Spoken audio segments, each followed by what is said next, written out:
dayantırsa çuval halipa. Şägirtlerin bilip bölüp saýraýar, öre şeýhin nazar wagan mekany bugün hoşwagt bolup toýlar toýlaýar.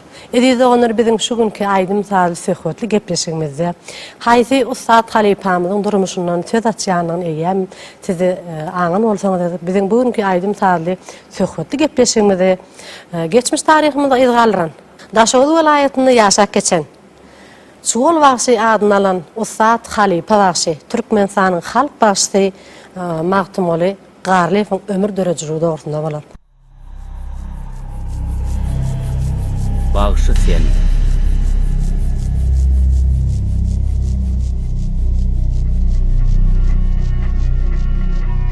Türkmen bagşyçylyk sunuwatynyň saýlama tünleriniň biri, il içinde Çuval Bagşy ady bilen giňden tanalýan Magtumoly Garlydyr.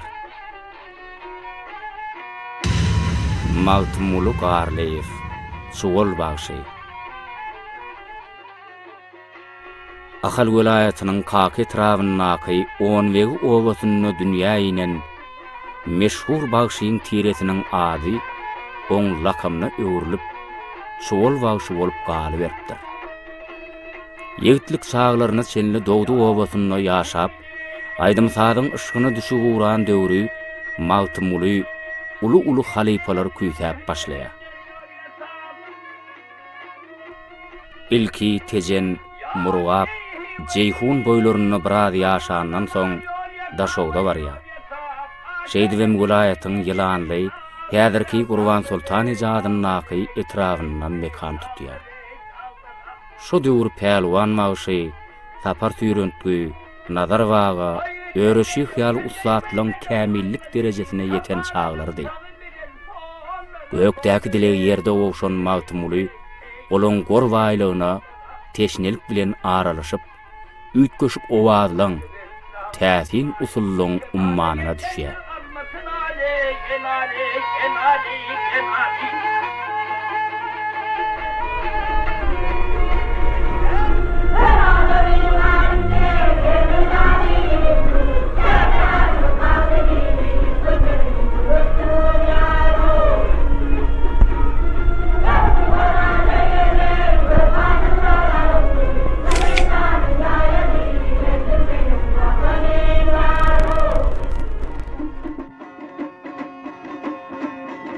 Ömrüniň ahyryna çenli, azaply hemde şöhratly günlerini deň paýlaşan gyjakçysy, sapar weki bilenem şo ýyllarda tanışýar.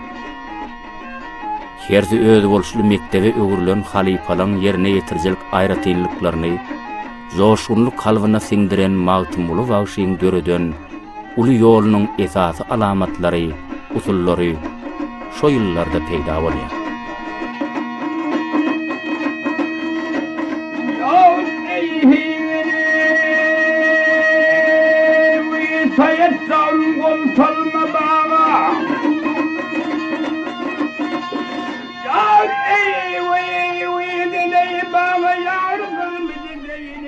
Soňra barha kämilleşip, iňçe senede baş goşýan ýaşlaň ardyly mektebine höwet edýän ýoluny öwrülýär.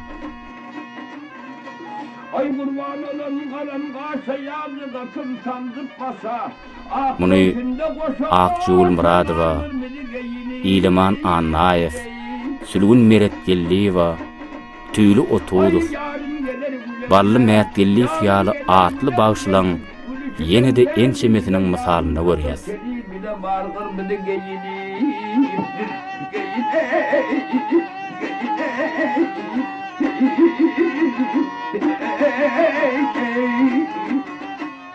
Sebäbi ustadlaň ýerine ýetirjilik hemde halipaçylyk däplerini Magtumoly garly hasy ösürüp, kämilligiň ýokary derejelerine götüripdi.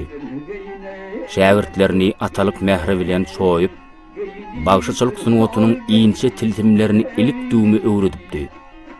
Joşgunly alhamy, belent adam kärçiligi bilen ýüllerçe toý mejlisler bedäp, il bunyň alkyşyny alypdy.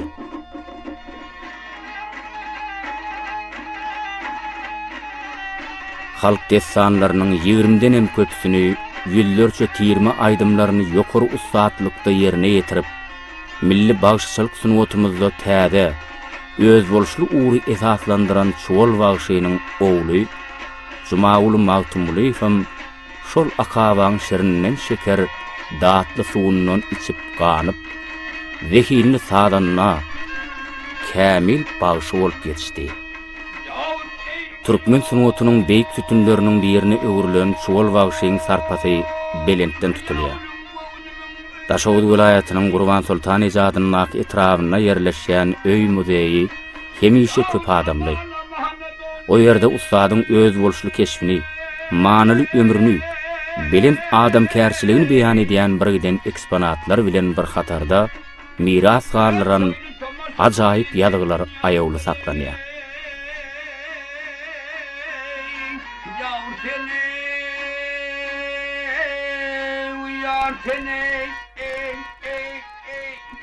Mehriban tanışlar, biz şu günkü aýdy misaly söhbetli gepleşigimiziň mehmanlary siz tanış edýäris. Türkmenistanyň Döwlet Medeniyet Merkeziniň, Döwlet Kitapxanasynyň döwlet we jemaat kitapxanalarynyň işini utgaşdyrjy bölüminiň baş kitapxanaçysy Şirli we Annagül. Daşowutyň Magtumuly adyndaky ýürüýti sanat mektebiniň ustad muallimi, zehinli şahyr Halipa Bagşy Gowhar Ahmedowa. Daşowutyň Magtumuly adyndaky ýürüýti sanat mektebiniň Türkmen milli we halka gurallar bölüminiň muallimi Murat Halbaýew. Şeýle mehriban onur biziň şu günkü aýdy misaly söhbetli gepleşigimizde bir näçe aýdymlar ýerine ýetirjek ýaş şagirdlerimiz Gowhar Ahmedowanyň ýolaşçylygyny dessançy bagşylar topary. Hormatly mehmanlar, gepleşigimizde hoş gördük. Anawlenece gepleşigimiziň başynda şeýle bir zady bellek geçesim gelýär. Hormatly prezidentimiz haýatynda her bir günümi toýdur bayramlary beslenýär. Elbetde şu bellen geçilen her bir bayramçylyklarda biziň geçmiş taryhymyza ýygalan ustad halipalarymyz hakynda bir näçe maslahatlar geçirilýär. Şeýle-de ýurdumyzdaky döwlet kitapxanamyzda da şu alınıp barlayan işler, şu halipalar hakkında geçirilen döröjülük akşamları gönnün şaýady bolup durdy. Gepleşigimiziň başyna hormat bilen size sözümizi geçirelim. Prezidentimiz ýyly döwletgeler bolsa atly kitabynyň başynda saz bilen söhbete ýaman diýmeňler, adam howa dünýä gelenine bardyr diýip bellemek bilen şu kitapda adından belli bolýar. Biziň türkmen halkynyň meşhur bagsydyr sadanalary barada almak hemde taýyk maglumatlaryň ötdi bilen giňden beýan edilýär. Türkmen halkynyň meşhur halk bagsydy bolan çuwal bagsy ady bilen dünýä halklaryna belli bolan bagsymyz Magtumuly Garlyf hakynda gurrun etmekçi bolýarys. Magtumuly Garlyfyň doglan senesine bagşlanyp biziň döwlet kitapxanamyzda bilbil owazly bagsatly alma usul gollanmak hem ýazyldy. Bu gollanma adyndan belli bolýar, günden göni Magtumuly Garlyfyň ömür döröjüligine ýerine ýetiren aýdymlary barada şeýle hem öz döwrüne döwürdes bagsydyr fadanalary baradaky alma maglumatlar şu gollanmanyň üstü bilen okyjylara ýetirilýär. Zehinli şahyrymyz Gellibaşewiň hem dutarym artly şu bagsylar barada goşan sorunna şeýle bentler bar. Oglan magsyň oglanlykda oýnany, çuwal bagsyň ummanyna boýlany, şükür bagsyň arnamat diýip saýlany. Mallagan goluna sayran dutarym diýmek bilen türkmen halkynyň eline dutar alyp ustadlyk bilen saz çalan şeýle hem ustadlyk bilen bagsyçylyk sunuwatyn dowam eden meşhur bagsylarymyz barada, meşhur sadanalarymyz barada goşga setirlerini bellep geçýär. Şeýle hem Magtumuly Garlyf barada biziň döwlet kitapxanamyzda Türkmen ensiklopediýasynyň 2-nji jildine elipi tertibine 202-nji sahypasyna Magtumuly Garlyf barada maglumat berilýär. Elbetde bu maglumat hem türkmen halkynyň bir öz bagşysyna goýan hormaty, öz sadanasyna goýan çuňur söýgüsi aýdyň suwutlanýar.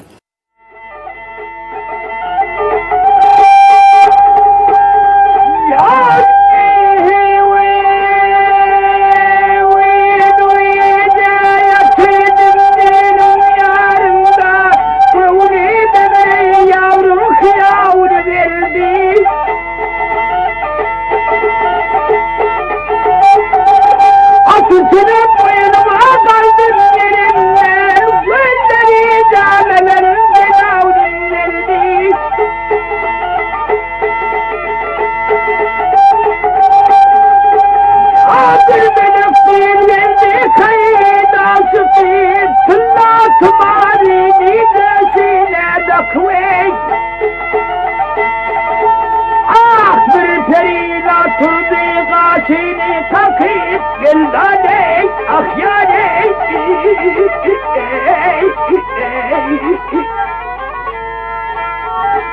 Kayadaki asıl balonlar geldi, gel gel.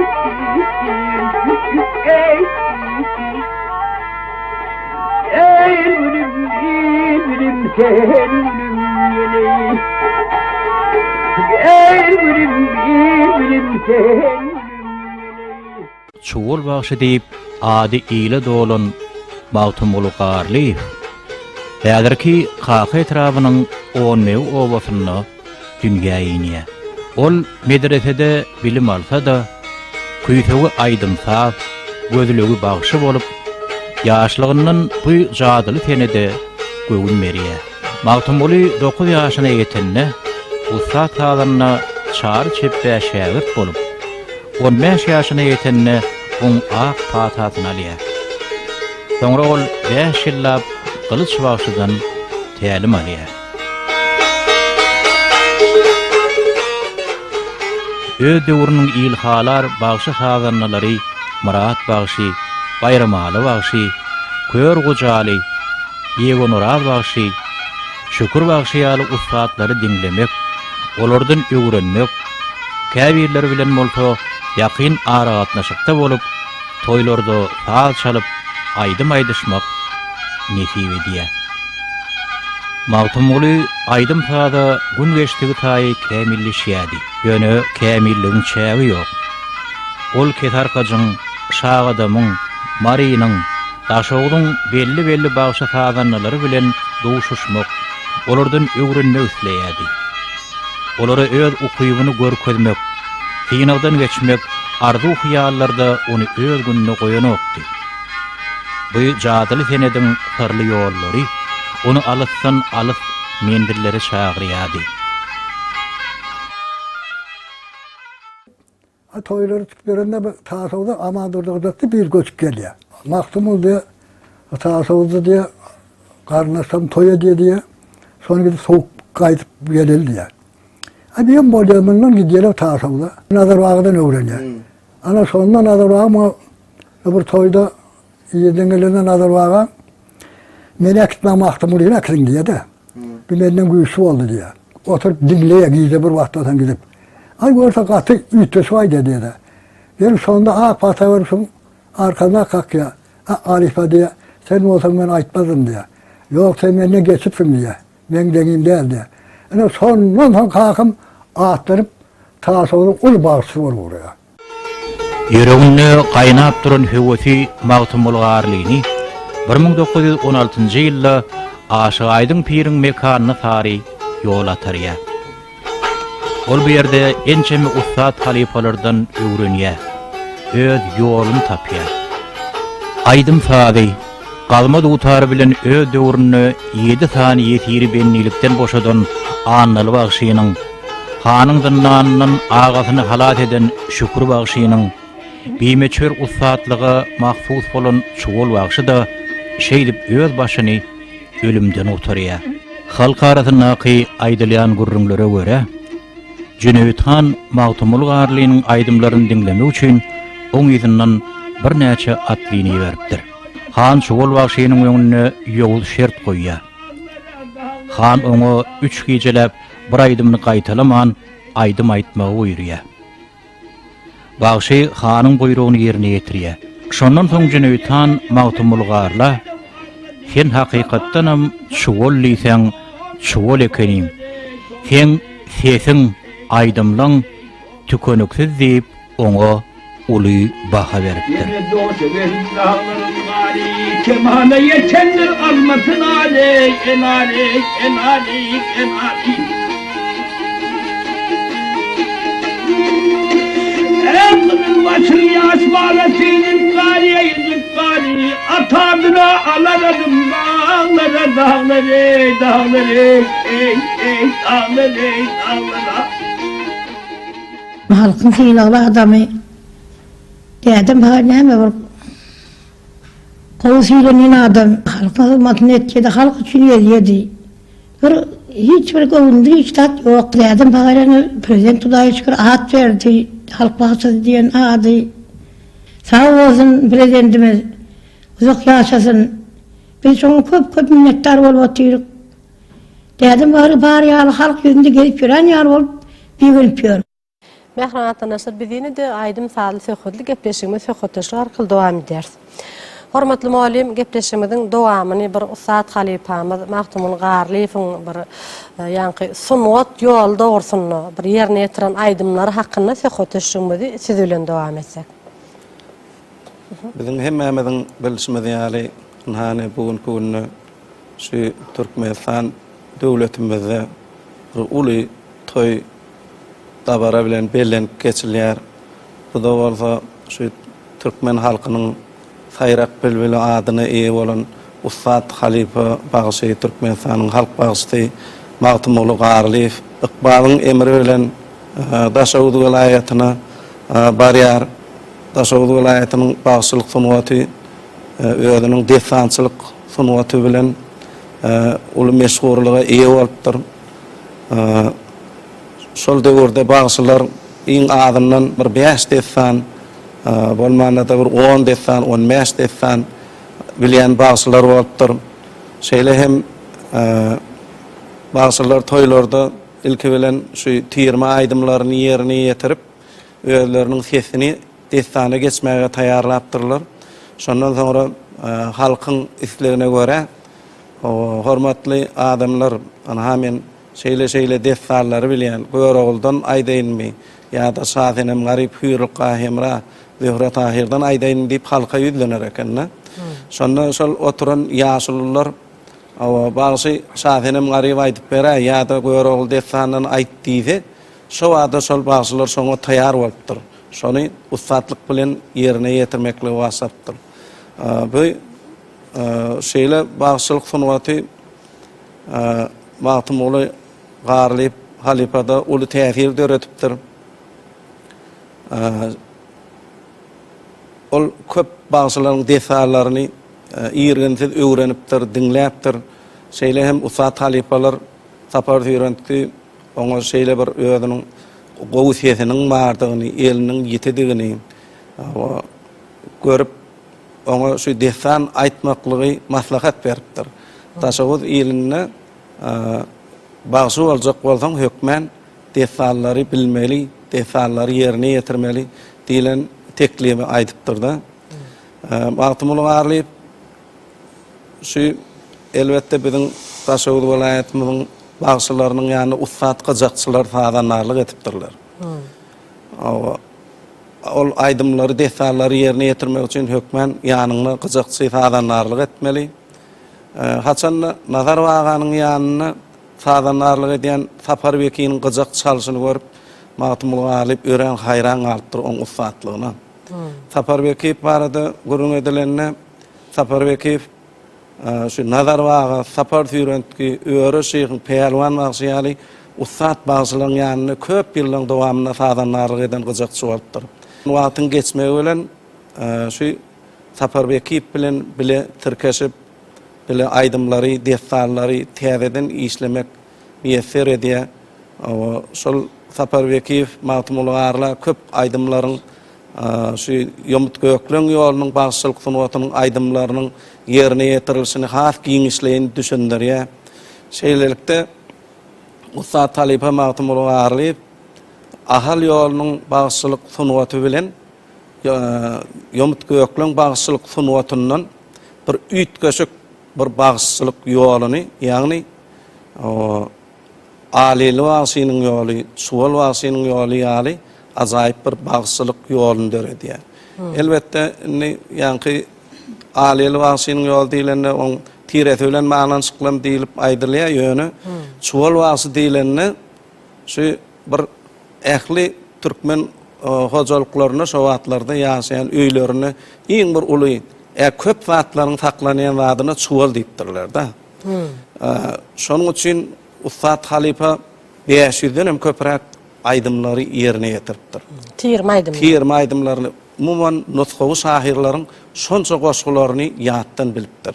Elbetde şeýle hem soňra enseme defallary, görogul şa defanyň enseme defallary öwrenýär, Sazenem garyp hüýrülka hemra şoň ýaly enseme defallary öwrenýär. Şol şo sebäpdenem ol bagşynyň ýerine ýetirýän aýdymlarynyň, faalarynyň giden bir ummanlygyny, onuň bir göwrüminiň has giňligini uludygyny nazarda tutup, oňa suwal bagşy diýilen bolmagy hem ahmal.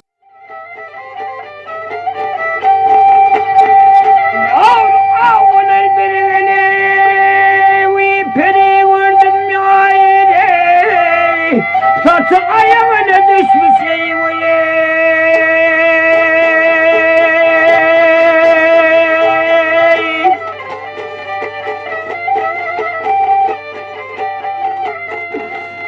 Dakınandırmış kuyenler her dem yanağına düşmüş hele.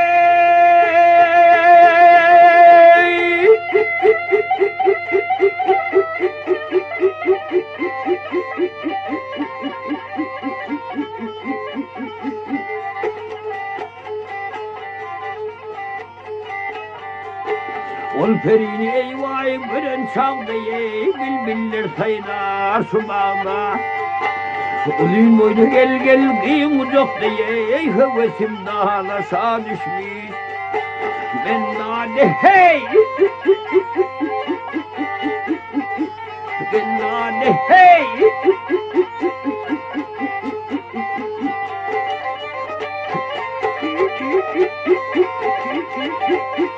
Hey! Hey!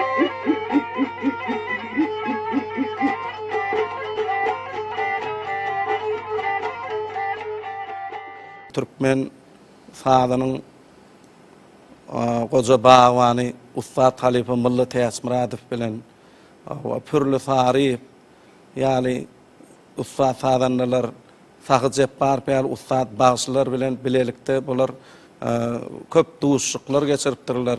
Hormatly prezidentimiz Gahrman Arkadamyz özüniň el ýurt behbetli işleriniň köplügine garamazdan bizim şu milli medeniýetimize uly hormat sarpa goýar. Hormatly prezidentimiz bize ençeme kitaplary sowgat berdi. Ol kitaplar bizim bir halkymyzyň arasynda biz bagşy sunwat sadanlaryň sunwat işgärleri üçin bir iň bir bahasyny ýetip bolmajak bir gymmatly hazina öwrildi. Biz ýaşlarymyza şol kitaplardan şu Ustad halifalarymyzyň ömrü döredejiligi, olaryň ýerine ýetirjilik aýratylygy barada giňişlen maglumatlar ýaşlarymyza, şägirtlerimize ýetirýär. Hormatly prezidentimiz bize ençeme kitaplary türkmen medeniýeti, medeniýet halkyň kalbydyr. Ýyly döwletgeleri bolsa ençeme ajaýyp kitaplary bize sowgat etdi. Hormatly prezidentimiz Gahrman Arkadamyzyň biziň halkymyza peşkeş beren Ýyly döwletgeleri bolsa atly kitabyny şu aýdym saat sunwatynyň halk lukmançylygyna da giňlen ulandygy barada giňişlen ençeme maglumatlary berýär. Ona şu kitapda şeýle bellenip geçilýär.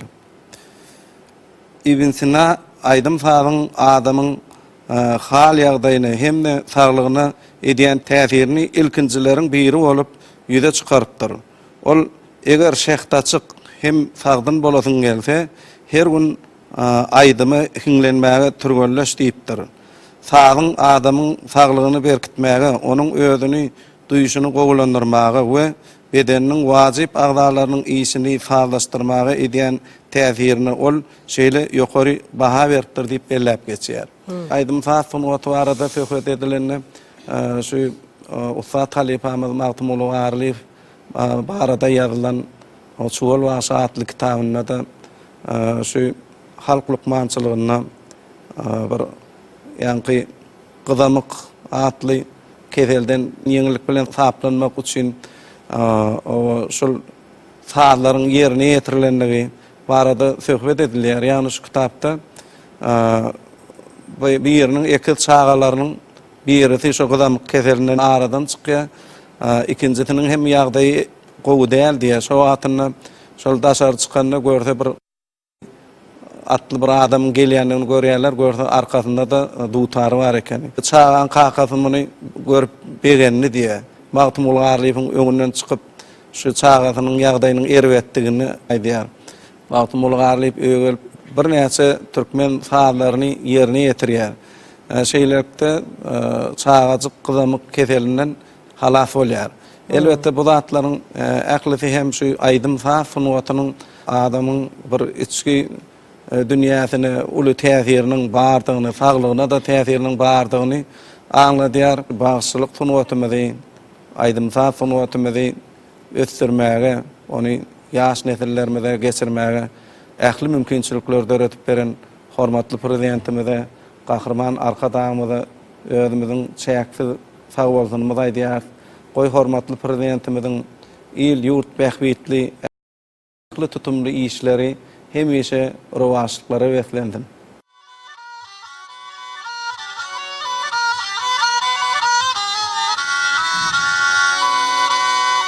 Türkmenlerde Gyzagyň Alseyit, Hanzan Gyzaksy, Hemrasy, Jan Mähmetdir, Han Mähmet Gyzaksy, Uramrat, Guramrat Gyzaksy, türli faryal ufatlaryň bir hem Safar Bekevdir.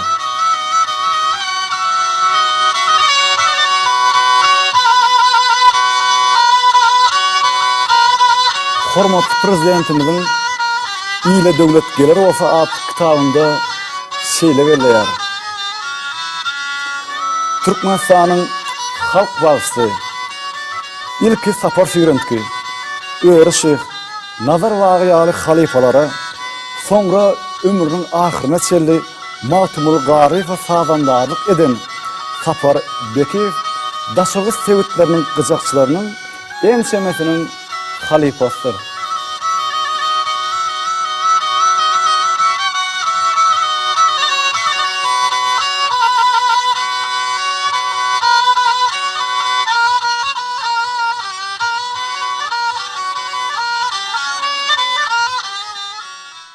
Matumul Garif 1935-nji ýylda Moskwa şäherinde ýazgydan ýandym, Haraýyl teşnit, oýan indi, janaýjan ýaly aýdymlary Usat halifamyz Safar Bekew bilen bilelikde ýerine ýetirip ýazga geçiripdir.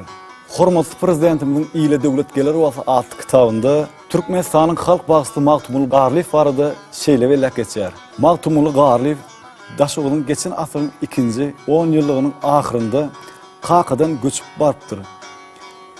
Tirmesi bagysy bolmak bilen ol Nazar Waga we Atabaý kel ýaly meşhur ustatlardan desalary ýerine ýetirmekligiň iňse sirlerini ýerginsizlik bilen öwrenipdir.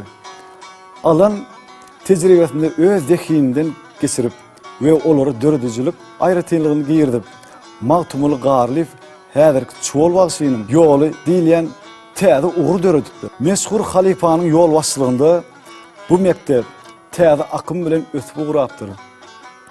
Öz töweregine 30-dan gowrak ýaş zehirler ýygnap, Matumul Garif sazy we aýdymy toparlaýyn öwrenmekligiň giýirdipdir. Meşhur bagsy tarapyndan Daşoğlu'da döredilen halifaçylyk mektebiniň İleman Anaýew, Farman Hudaýberdiýew, Gurban Seyit Mähmedow, Sülgün Meretgeldiýewa, Akçul Muradowa, Amanlyk Garjykow, Bally Mätgeldiýew, Yrzaguly Ataýew we beýleki ýerine ýetirjiler geçdiler. Soňra olaryň her biri türkmen destançylyk sunuwatynyň ösmegine öz saldamlyk goşandyny goşdy.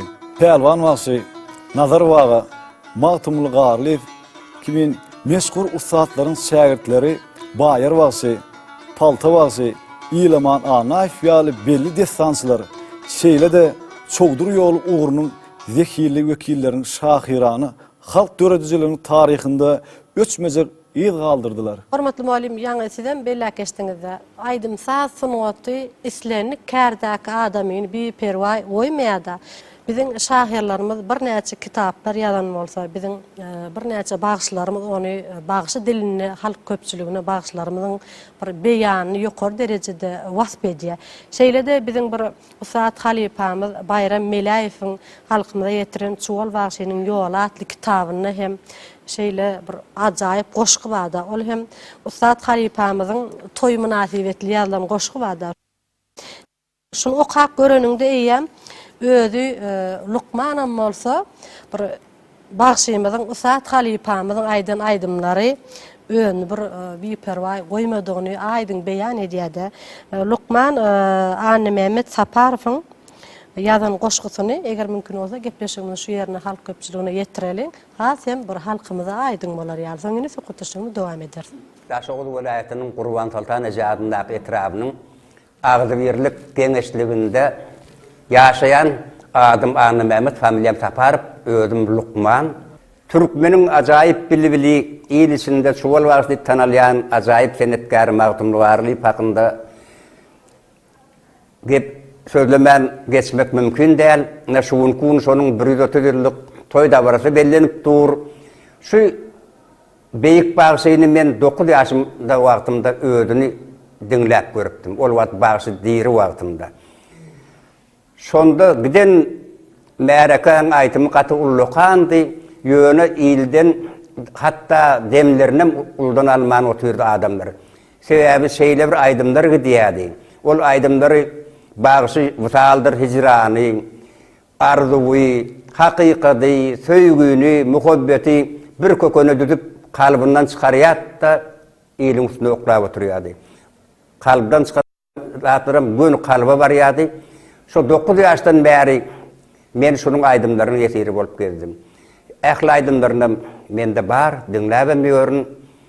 Türkmende umuman halk arasında kudret her bir asırdan döreýär diýerler, gaýtalanýar diýerler. Her 100 ýyldan. Ýöne şu ajaýyp senetkäriň dünýä gelenine 130 ýyl geçdi, entek şuwal wagty magdumlaryny ikilens dören ok. Diýmek, hakyky sunwat bolanda, kudret hakyky kudret bolanda ol kämir gaýtalanyp ýürýän zat däl öýdän. Şoň aýdymlaryň täsiri boýunça men bir goşgy ýazdym. 130 ýyllyk dabarada da men şunu eger ursat berseň okap bereýin. Bu goja tarihe ser salyp görseň, Türkmeniň köp tatly çuwupdyr bagty, jadyly sunwatda bir gudrat bolup jahana inipsiň. Ey şuwal bagşy, nice yürekleri bendiwan etdiň, degresinde bilbil taýran baglar dey, serden geçip çykanyňda serwana, sesiňe ses goşdy, goja daglar hey. O wadlar kökünün başa täz edip, iyiliňe bags etdiň ömrüň dowamyn, han gadabyn syýndyrmagy başaran aydym sen ya ıslık dowamyň. Ser hoş edip bilýän, agladyp bilýän, arzumy sen, wysal sen hijranmyň, beýik pragynyň dilinde aýtsak, ya sakymyň, ya serapmyň, ya jamyň. Beýiklerden alypmydy gözi başyn, mukamy ýugurulan ömür sejeräň, toý tutulsa ilk bilen ýatlanar, ak maýaň üstünde Guran kejebäň. Baqylykdan nişan bolan aýdymlyň, armany yürekliň aramy boldy. Bugun geldiň daş heykeli öwrülüp, il ulus gaşyna salamy geldi. Sungat älemde öçmez ýer goýdyň, halk deňeýär seni beýik pirlere, aýdymlaryň adyny goşgyma salyp, keş deledim mukam joşan ýerlere. Taýatym täp edip geçdim köçäňden, güýdüň güner tany gök gümürlendi, bir diýdi şudur mukamlary başy, ýörüte gelipdiň, dinläp gidindi. Şo mukamy teşnit bolup bir pursat, dünýäni unutdum niçi kaldadyr, bir selbin ýar, bäri geldip ümledi, bilmen onuň göwüni ne hyýaldadyr. Keterli bakşy ýakdy jan ey jan, togap etdim gadam toğdu gerdinden, diýdi hoş gelipdiň edi söwdügüm, dertli bolsaň, hatirjem bol derdiňden. Ak pagtamyz bäs edişler daglara, başy tomak olu gödüller bardyr, seher ýaşyl başyň sesine oýan, kemal ýarym bardyr, Ay Sultan bardyr. Gelemen diýip taşlap gitmek bolary, seniň diýdaryňa muştak bolupdyr, şahynem sabanyň sergin çagynda, zülpüni tiýmarlap seýle gelipdir. Menem kudretyňe örtenip ýandym, gyrmyzy geyindim seniň şanyňa, bir gülperi dostu ýigitlik çagy, bugun bara bilmen ýaryň ýanyna. Bütün ýüriň sen sunwatyň aşygy, oýan endi ey Türkmeniň bilibili, hacı oluk bibi bilen gelipdir, kerem geldi ýanynda da nowly. Del burup baksana Mehrem owaňa, bir pursatlyk bizi Taňrym ýalkatyn, ajap toý gününde mehman gelipdir, gowhur gaşyz goýma, toýuň halkasyn. Lukman Anny Mehmet geldim gaşyňa, saýrap duran bilbil gördüm bagyňda, kaltırsan, bal saya deşteli, il olsun bir jem bolan çağında. Şu goşkuynyň döremegine doğurtun aydanda gat kändat sebäp boldy. Onuň aydymlaryny dinläp oturýarsyň, şoň aydymyň täsirinden çykyp bilmedim. Ana şoň goşkuda ady gelýär, günmürlendi, dinlände tutuş sewaş tahnasy. Kılıç kalkana degeni, atların çarpaya kalany, ähli il gödöňe gelýärde, şonuň ýyzyny dowam etdiresiň gelip dur.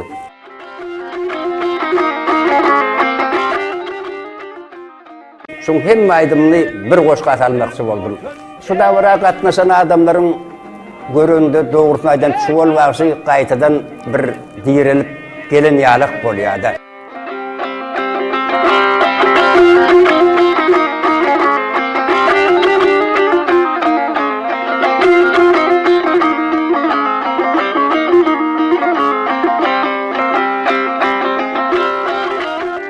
Gatı ulluqan zatlarly.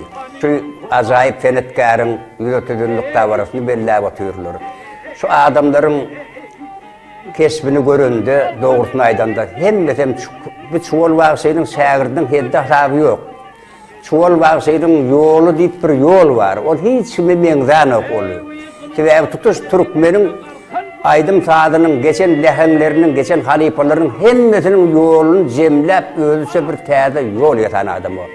Akanarık akman kalmaz ya, ol akanarık kökman akýar. Häzirki edilýän zatlar, şu ajaýyp sungatlary goýulýan sarpa, prezidentimiň tarapyndan berilýän şu himayatlary göründe, isle Lukman bol, isle inженер bol, isle bir ýöneköý şopan bol, joşmurlyk mümkin däl. Sebäbi biziň döwrümüz gaty çalt ötüp barýar. Şol çalt ötüp barýan depkine her kim öz goşandyny goşmaly. Men Lukmanam bolsam şu zatlaryna gowunýan, begenýän, şu zatlary döredip beren hormatly prezidentimizde, beýik arkadagymyzda tüýs ýüregimden alkyşaýdýan. Hormatly arkadagymyz uzak ýaşasyn, goýjany tut ýalsa bolsun. Lukman hökümdardy bolýar.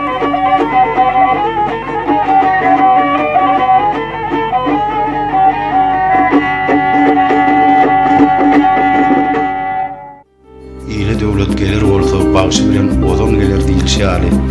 Dünýäde ýaşadan assas hökümetiniň eňsiljek gumany bolmaz. Aýdym saat dinlemek, oňa hormat goýmak, türkmen halkynyň gadymdan bäri dowam edip gelýän däp destury. Ol ýörelge asarlar arka atyp, häzirem dowam edip gelýär. Gowy zadyň ömrü hemişe uzak bolýar. Ol her hili ýagdaýlarda da özüni gorap, halk bilen bile ýaşap ýör. Aydym sadam şol gowlaryň biri. Dünýäniň zynaty görkü, dünýäniň iň gowy nişanlarynyň biri. Ol şartlygyň şagalagyň ýarany, ruhy dünýäniň bedegi. Türkmeniň geçmişi, şuny, ertiri, geljegi aydym saz bilen tutuşlugyny okutuşup gidýär. Babagambar aşy aydym ýaly sadamyň uly pirler hakdaky, olaryň sunwaty baradaky söhbetleriň, uly kütlemlerim äpet ummanyň törünü mesken tutup ýatyr. Könüs bolmadyň täzesi bolmady diýilýär. Sasyn wotymyň asyrlaryň dowamyna gulaşlan ýollaryny ýylap, oňa ser salsan. Genji hadynamyda öwürlük giden meşhur halipalarymyzyň dünýä eýinleriň aýdym sazlarynyň bide gelip ýeten nusgalarynyň bolmagy gonuşladyr. Ol pazarlap ösýän sazymyzyň dowamly gadamynyň äçek kültürlüjek mendillerinin känini ýaşar edýär. Sasyn otymyzyň aňysyny gadymetden alyp gaýdýanlygy üçin başy belent halkymyzyň geçmişi, taryhymyzyň saralan sahypalaryny awtaryp, halkyň başyndan geçen wakalaryny edil jemşidiň jamyna fereden ýaly görüp otyr. Sadymyzyň gara däri göýüklüň, kör gojaly, hiley wagşy, ala wagşy, oglum wagşy, şukur wagşy, har wagşy halipalary bol. Olaryň sunwatynyň dünýädäki güýçleriň hemmesinden belentdigi tötenleýin waka därler.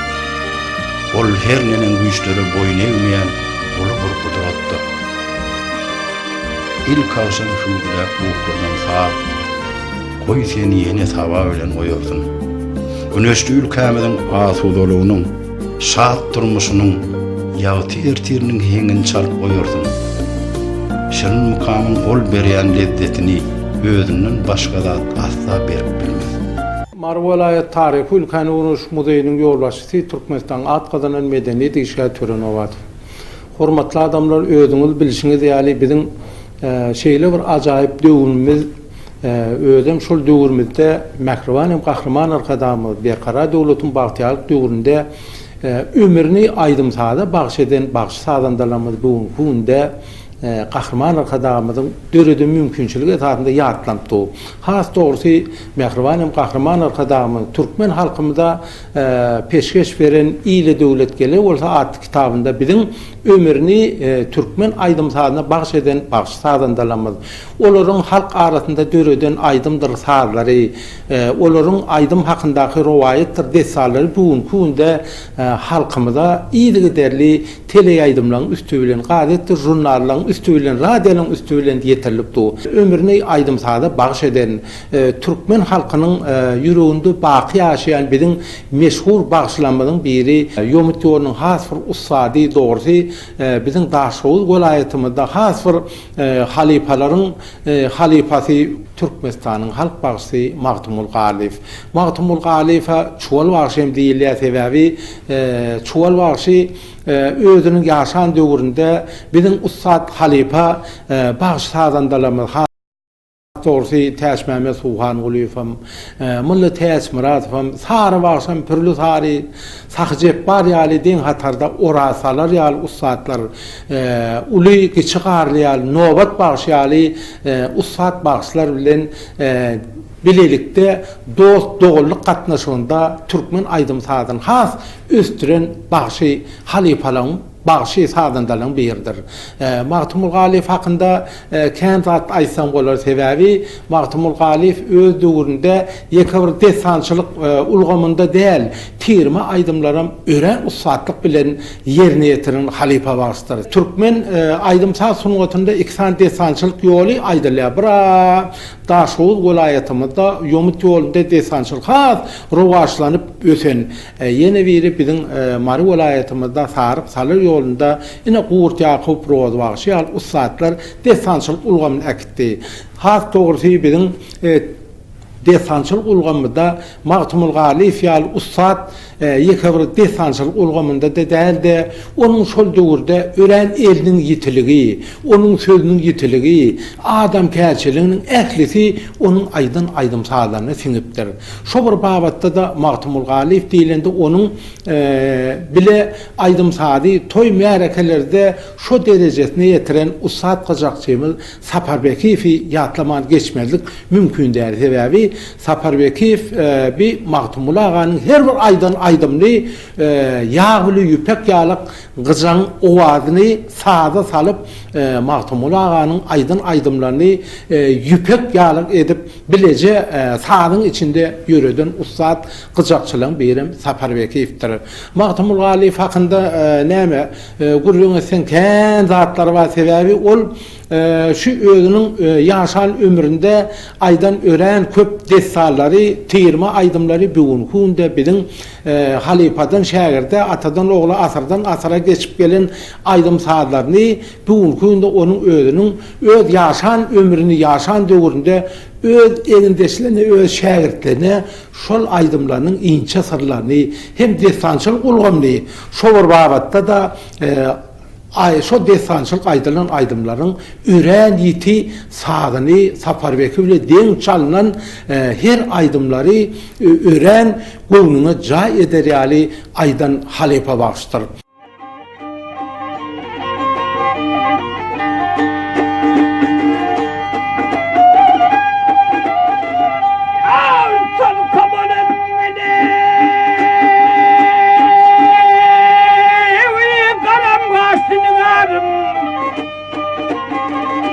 Aman da bol koysun temin gelince, gelince, gelince.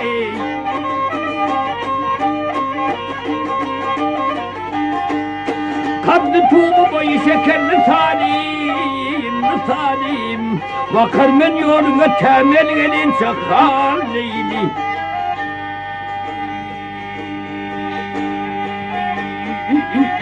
Yar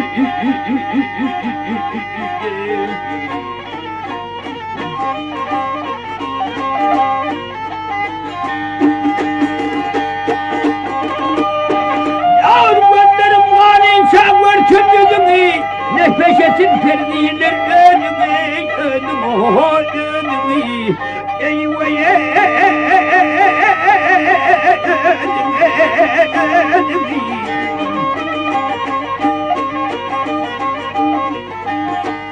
Ah Mecnun kimin teralarında iyiydin ey. Yastım yürekten de zanım galin şahan neydi. Enem gurrun berirdi Türkmen bağışı sazandalary 1935-nji ýylda Moskwada ses ýazgysına Türkmenistanyň ustad bağışı sazandalary bilen bular Türkmenistanyň Moskwa ýoly rowany bolýarlar. Şonda bir rowayaty enem gurrun berirdi Türkmenistanyň Mary welaýatynyň ýam Nobat bağışı, Hadar bağışı, Öwedurdy Welmämet ýaly ustad sazandalarym bu halipalar bilen Moskwa saz ýazgysyna rowany bolýarlar. Şonda Hadar bağışı, Nobat bağışı ýüzlerine gel bir de goňşy otlymyzda gidip barýan daşow halipalaryň içinde Magtumulaga da var. Gel bir diýdarlaşaly, hem oň bilen bir kag sözleşer, hem de bir sancak aýdymyny dinler halipanyň ýördip bile Türkeş Nobat bağışı bilen Hadar bağışı şol daşowlun bolýan otlydaky ýerine gelýärler. Gelse ustad gıçakçymyz Saparweki çay demläp Magtumulaga bilen ýaňyr çay başynda oturan wagty Nobat bağışı bilen Hadar bağışı salam berip bolan ýanyna gelýärler. Şonda Magtumulaga Nobatçan diýär seniň elin ýetiligi seniň diýip salyňa aşyk bolup höwet edip berdim boldy. Ulu halipa bilen bile Nobat bağışym görüşüp "Netiben bizim üstümize getirdi" diýip Magtumulaga diýsen begenler. Ine şonda Hadar bağışı bilen Nobat bağışı ýene bir näçe bağışlar ýygnalýarda. Bir de Magtumulaga sizin hem aydayan aydımlarına da öğren biz aşık ulu hormat koyup geldik.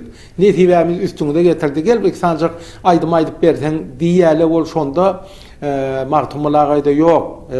Sen de Nobat eline tutaralda 4-5 sancak sağ hemem diye men bir gowuryan sadyma ziwa gözel den sady sen özüň döretdiň. Şunu şu ýerde maňa çalyp ber diýip Magtumulaga Nobat bağışdan haýyş edýär. Şonda Nobat bağışı Bor halipasynyň göwnüňi ýykmaly diýerde tutaral şo ýerde 4-5 san sadyň ýygynyň ziwa gözel den sadyny ödürüdün sadyny çalyp berýär. Şonda Magtumulaga diýsen hoş bolýar-da bir duşuşyga bir çalan sadylaňa men daşymdan guwanyp ýörürdüm.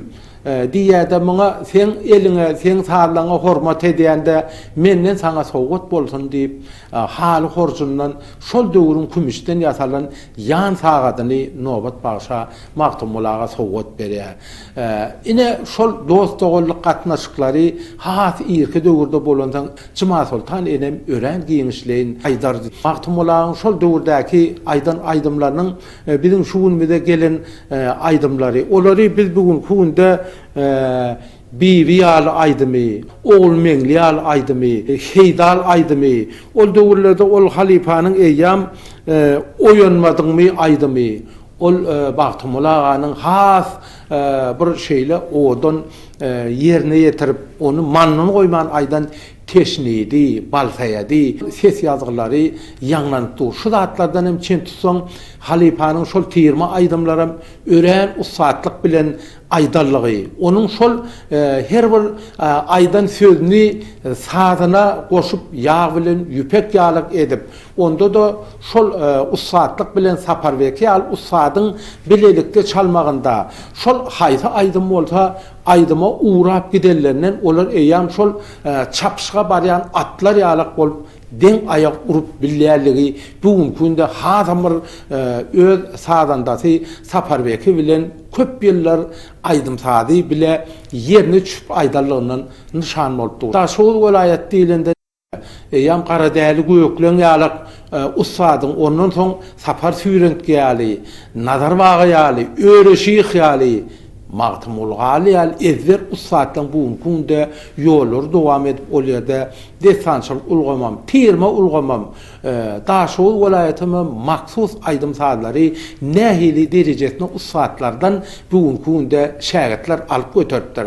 Magtumul Gali fiyal usadın öz döwründe şol aýdym saatlaryň inçe sallaryny öwrenmek üçin Türkmenistanyň halk bagysy oňa şägirt bolan İlman Anafi ýatlap geçmezlik mümkin däl. İlman Anafi dilinde Magtumul Ali fial usadyň aýdymdyr saatlaryny öwrenip onu has bir öz döwründe öz welaýatyny öz halkyna toý märekelerde ören usadlyk bilen halipadan öwrenen aýdym saat ýol ýodalaryny desandyr rowayatlaryny halkyna ýetirip İlman Anaif Türkmenistan'ın halk bagysyndan hormatly ada eýe boldy. Gelecekki halipa şähertlik ýoluny ören giň ýol açyp, şular ýaly Türkmenistan'ın halk bagysy Magtumul Gali fial usatlamy tirsene galdyryp, ören uly mümkinçilikler döretip beren Mehriban hem Kahraman arkadamynyň jany sag bolsun, belent başı aman bolsun, il ýurt bäkfitli işleri elmidama rowaç bolsun. Kompozitor Daňatyr Öwödüf özüniň şahatyny maryp operasyny goýmaga taýýarlyk görüp beren wagty Türkmenistanyň köp desanlary toýlarda aýdýan şol wagşyny ýörüýte öýüne çagyryp, onun meşgul desan aýtdyryp, onun aýdymlarynyň bir näçesini operada peýdalanýar. Hemde oňa ýazan sazlaryny dinledýär. Oňa oýundan bölekleri görkezýär.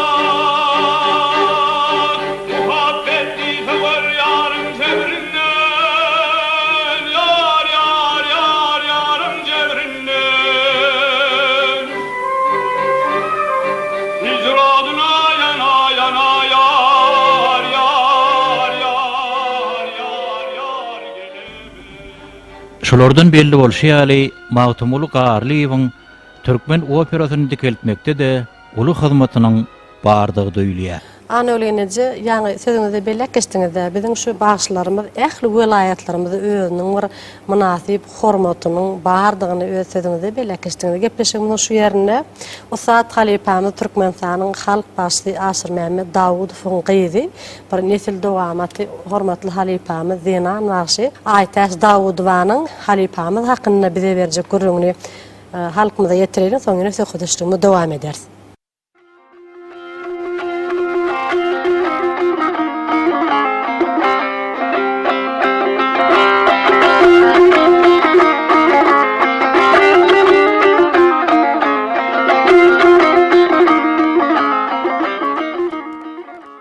Türkmenmaş şäheriniň Çağalar Sungat Mektebiniň mugallimi, Türkmenistanyň atgadan artisti Aýtaş Davudowa.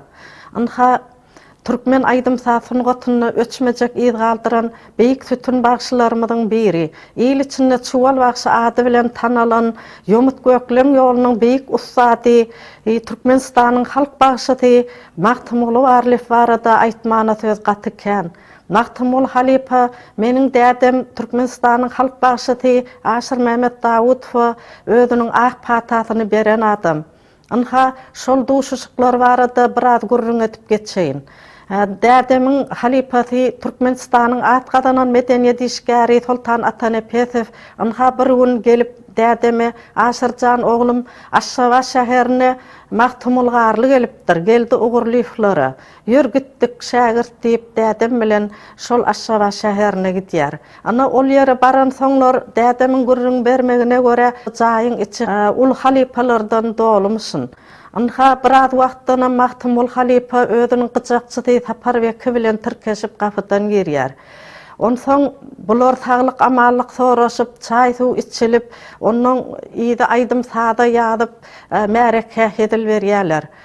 Onsoň şol märeke dargaşan soň dädemiň halipasy diýe Mekkem diye, ol Mahtumul Halipa şeyle yüzlenýär ekeni. Mekkem ynha ýanymda men bir ediber şagirdim bar. Dinläp göräýsen diýär. Onsoň Mahtumul Halipa bolýa diýip dädemi dinleýe, dädem bir 6 tan aýdym aýtdym diýär, şo taýdy. Onsoň Mahtumul Halipa berekella oglum diýär. Sen öz ýoluň tapan ekeniň. Endi aýdymlaryň üstüni yetiriver, gorun köpeldi ver deyip gow baha beripdir. Onsoň bularyň Mahtumul Halipa bilen dädemiň dostlugy ikinji sapar 1954-nji ýylda Bereket şäherine bolup geçýär. Mahtumul Garliýew konsert bermäge geljekmişin diýip bütün Bereket şäherine ýaýraýa. Märekäň içinde Mahtumul Halipa diýe Sultan sen şol ýanyňda oturanyň şol aşşabatda dinlän oglanymy diýär. Sultan hakda hawa diýär. Hany oglum Asyrjan gelmeň ýanyma. Bir aýdym aýtyp ber maňa diýär. Onsoň dädemem şo taýda özüniň bir çekinip bir adajyk dymyp oturanyny aýtýar. Onsoň Mahtumul Garly ýene-de Asyrjan gel oglum diýär. Onuň Sultan hakda gürrüňe goşulyp oglum bar Halipaňa aýdym aýtyp ber diýär. Ona şo ýerde de dädem dutaryny açyp Sultan hakka bilen onuň Sultan hakka da sapar weka gel sapar senem biziň ýanymyzda gyjak çalýar. Onuň sapar weka diýe alaýtdy Sultan aga diýe siz diýe özüňiz çaly berseňiz iki dutar bolup diýe. Onuň Sultan aga da onuň biraz çekinýänligini bilip sapar diýe. Sen biziň ýolumyzdan çekinmegin ýa biziň ýolumyz göni ýola düşen ýalydyr diýip iki dutar bir gyjak bolup aýdym sada başlaýarlar. Dädemiň aýtmagyna görä şol ýerde ol 10-15 tane aýdym aýtdym diýe. Onsoň Mahtumul aga şo taýda elini eňegine diýrep bay aýdymlam dinledi diýe. Halipajan meňe bar bilýän aýdymlam şolar başga bilýän dadymda ýokdur diýip aýdýar. Onsoň Mahtumul Halipa berekella oglum diýe. Aýdymy etil şunuň ýaly aýtmaldyr. Sen dinlenmeli wagty diýip dädemi elini götürüp ak patatyny berýär. Onsoň dädemiň şol Mahtumul Halipanyň aýdymlaryny gowy görüp, şonuň aýdymlaryndan hem aýdan aýdymlary häzirki wagtda biziň öý arhivimizde saklanýar.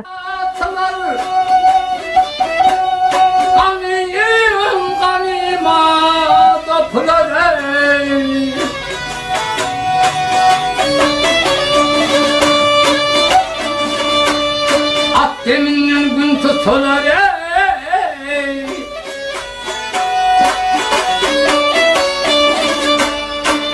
dağlar gündür gündürlendi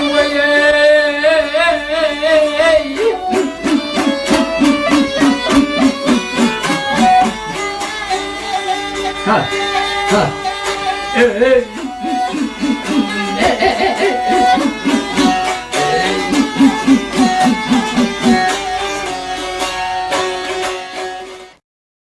Ýene-de bir aýtmaly zatymyz Mary welaýatyndan ene meşhur Hümmet Bagşy özüniň halipasynyň ulugarlydygyny bir ýazgysyna aýdyp geçýär. Şol ulugarlyk hem Mahtumul Halipa, Mahtumul Sünk halipadyr diýip aýdan ekeni. Mahtumul Halipanyň saz bolup eline düşme, aýdym bolup diline düşme, düşäýseň hem seni sal eder-de täzeden dünýä inderäýär diýip aýdan ekeni.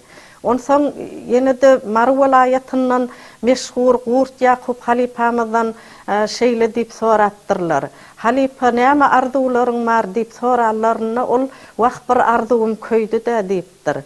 Ha näme arzuw diýseler wagt men diýipdir Mahtumul Halipanyň ýanyna oturup bir aýdymlaryny dinläp bilmedim diýip ahmar eden ekeni.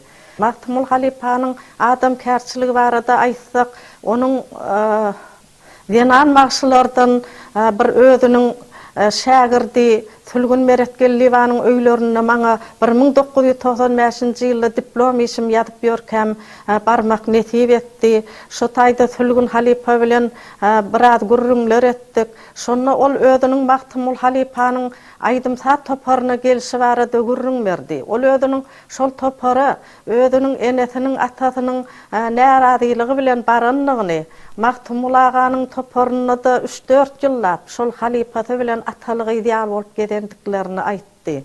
Maktumul Halipa her tapar oturup turonna bide adam kärçilikli bolmak ünnerdi diye Sülgün Halipa.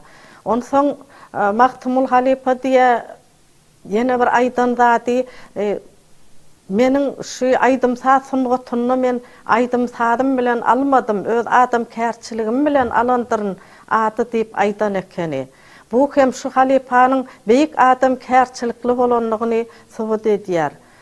Balkan welaýatynyň Balkanawa şäherine ýaşap geçen Tarman Hudaýberdiýew barada da aýdyp geçmekçi. Türkmenistanyň atgadanyň bagşy Tarman Hudaýberdiýewiň dädetini Hudaýberdi bagşy diýer ekenler. Hudaýberdi bagşy hem öz döwrüne halkyň söýgüsini gadanan magşy bolup ol çöwdur kör bagşynyň ýolundan aýdan ekeni. Tarman Hudaýberdiýew hem özüniň dädesiniň ýolundan däl, Maktumul Garlyfyň ýolundan aýdymlar aýdyp, ony özüniň halipaty hasaplapdyr. 1953-nji ýylda Maktumul Garlyf Balkanawa şäheriniň dewçiler öýünde konsert bermäge gelipdir. Ol elmydama Balkanawa şäherine gelen wagty şol Hudaýberdi bagşylarda, Tarman bagşylarda mehman bolýar ekeni. Onsoň şol dewçiler öýünne ol Tarman Hudaýberdiýewi diňläp oňa gowy baha beripdir. Anha şu taýda Tarman agalaryň öý arhiwinden alynan suraty, ene onuň arka ýüzünde de 53-nji ýylda Maktumul Garlyf Tarman magşa ýadygarlyk üçin berýärnip 53-nji ýyldan ýazygy bar. Maktumul Halipanyň şu suratyny ýakyn wagtda Maktumul Halipanyň öý muzeýine tapşyrmak ardygym bar. Mehriban arkadağımyň biz öz medeniýetimizi we sungatymyzy östürmäge goşan adamlara gowanmaga haklydyr diýip bir gowy aýdan sözü bar. Şu pursatda men mehriban arkadağymyda Türkmen halkynyň beýik ustadlaryny öwrenmäge giň ýol açan hormatly arkadağymyda şu pursatda köp sag bolsunlar aýdýaryn. Goý hormatly arkadağymyň jan sag bolsun, ömrü uzak bolsun, edýän işleri mundan beýlek rowat bolsun. Yar gelmişem beni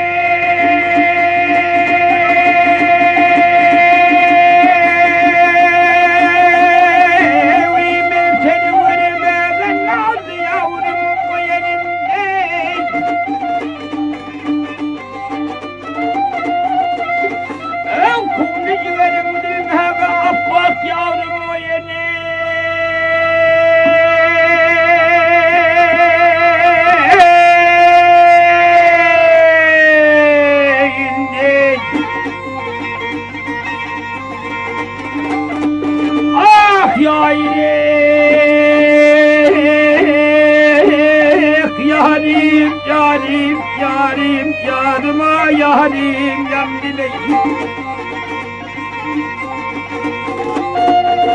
Yavrum kesmenin sonunu kubana turu yerimden yedeni san. Aşığına etmeyi vermem leherli geline. Yarim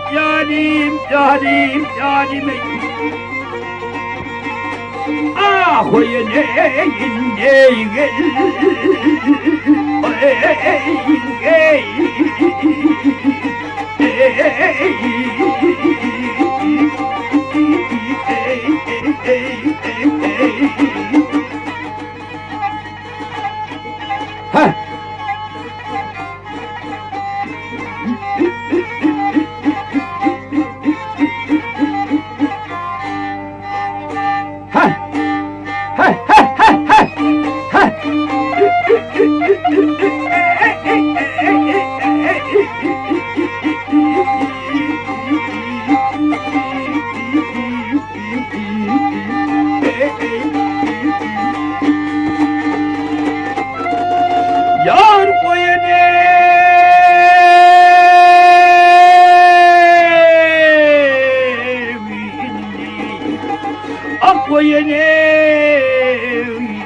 sen koş yarım o yedi.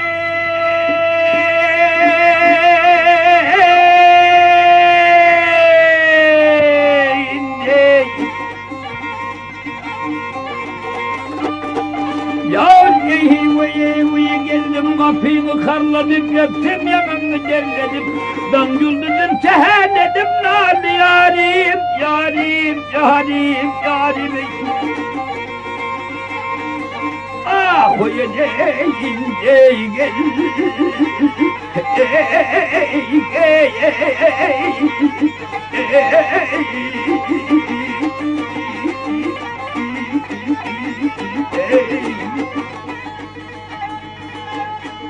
Ha.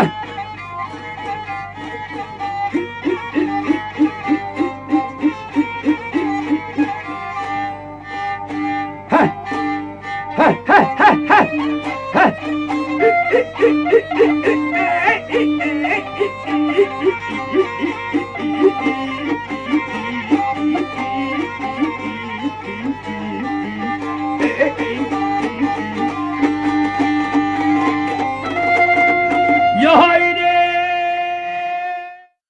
Hormatly malim sedem bir şahir hökümünü Ustad Halipamız hakkında söhbetleşmemiz bilen devam etsek. Başlasana.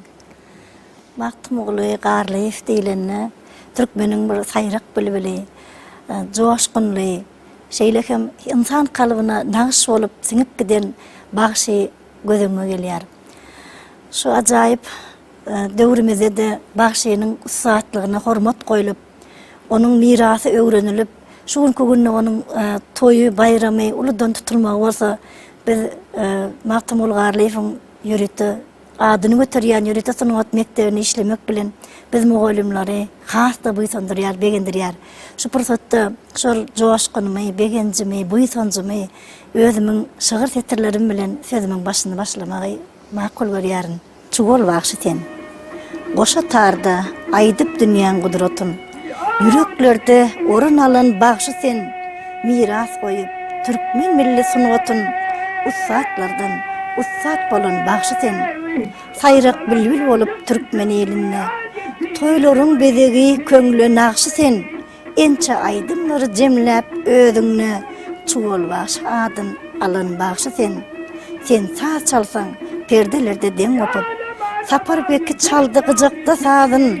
Şol goşa gudratda dünýäniň özüm aşyklygyn dünýä ýaýan bagşy sen.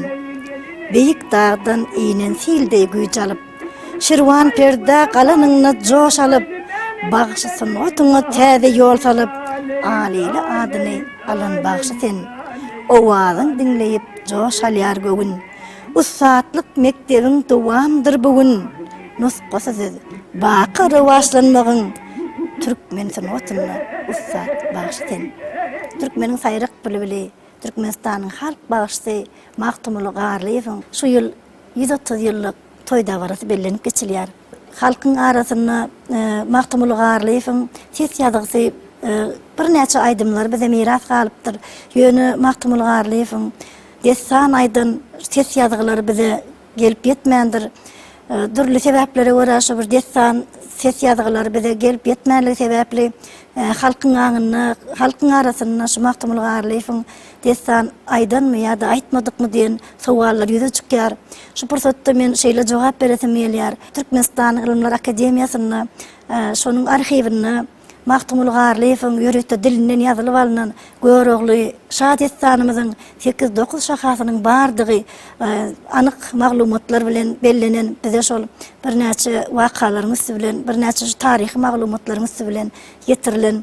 Ol hakykatdan hem dessan aýdyn sebäbi dessanyň içindäki ähli aýdymlary Maktum oğlu Qarlayew 20 aýdym hökmünde halka ýetirip miras goýupdyr bize. Görogly şahatsanymyzyň öwüdelenen şahasyny Zülpün atly aýdymy şol edil ýa-da Gulruhjanyň Zülpüne bagşylap göroglynyň wasbetmegine şol Maktum oğlu Qarlayew Zülpün diýip şol aýdym ýerine ýetirýär. Ýaş bagşylarymyz inni şol aýdymlary özüniň dessany bilen, kıssasy bilen öwrenýärler.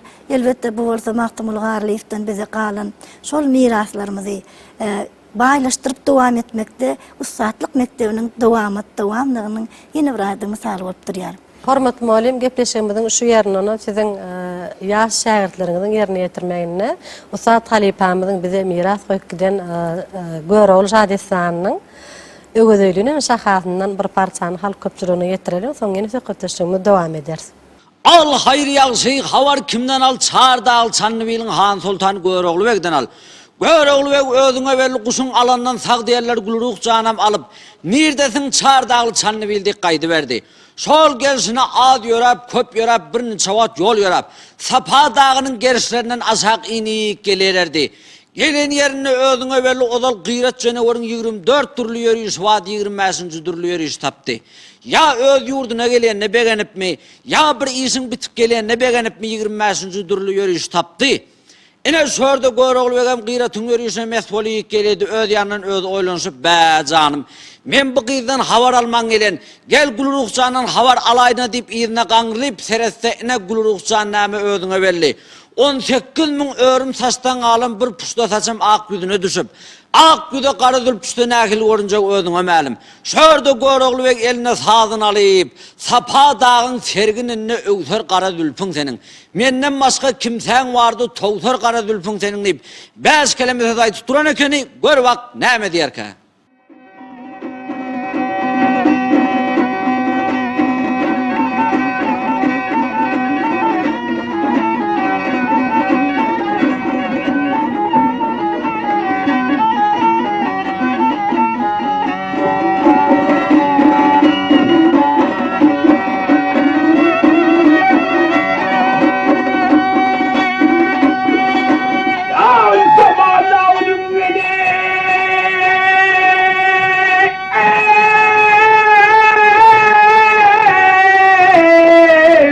Sergininde öğüter gülpüm senin, benden başka kimsen vardır lan, keser kara boy gülpüm senin.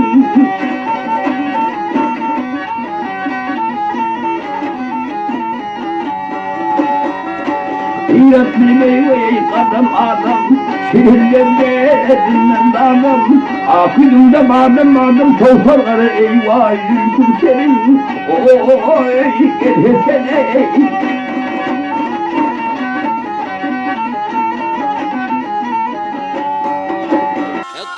Tım bir seyey meydana, em temlevine kana, yar taparman övüz canı tolfar karı eyvah yıltım senin, oy gel senin.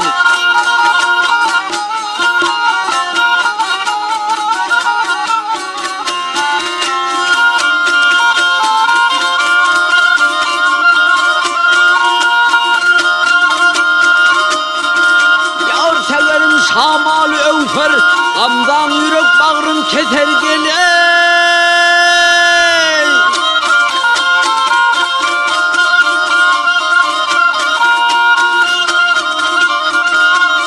Ev aliyan abda gülgün öğfer karı zülfüm senin ey.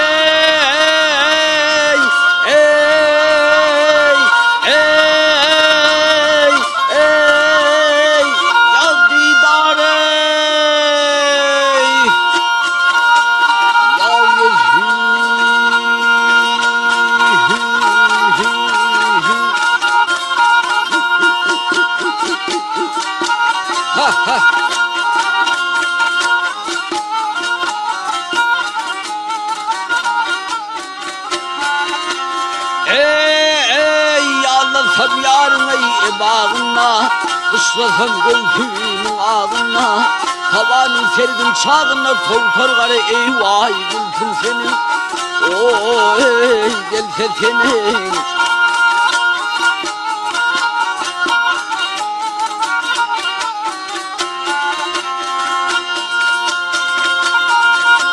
Mert bolon meydanı yürür, koç hügüt levzinne durar, kayıt Keloğlu pirin vurar, kayıttım garey, aley çaley.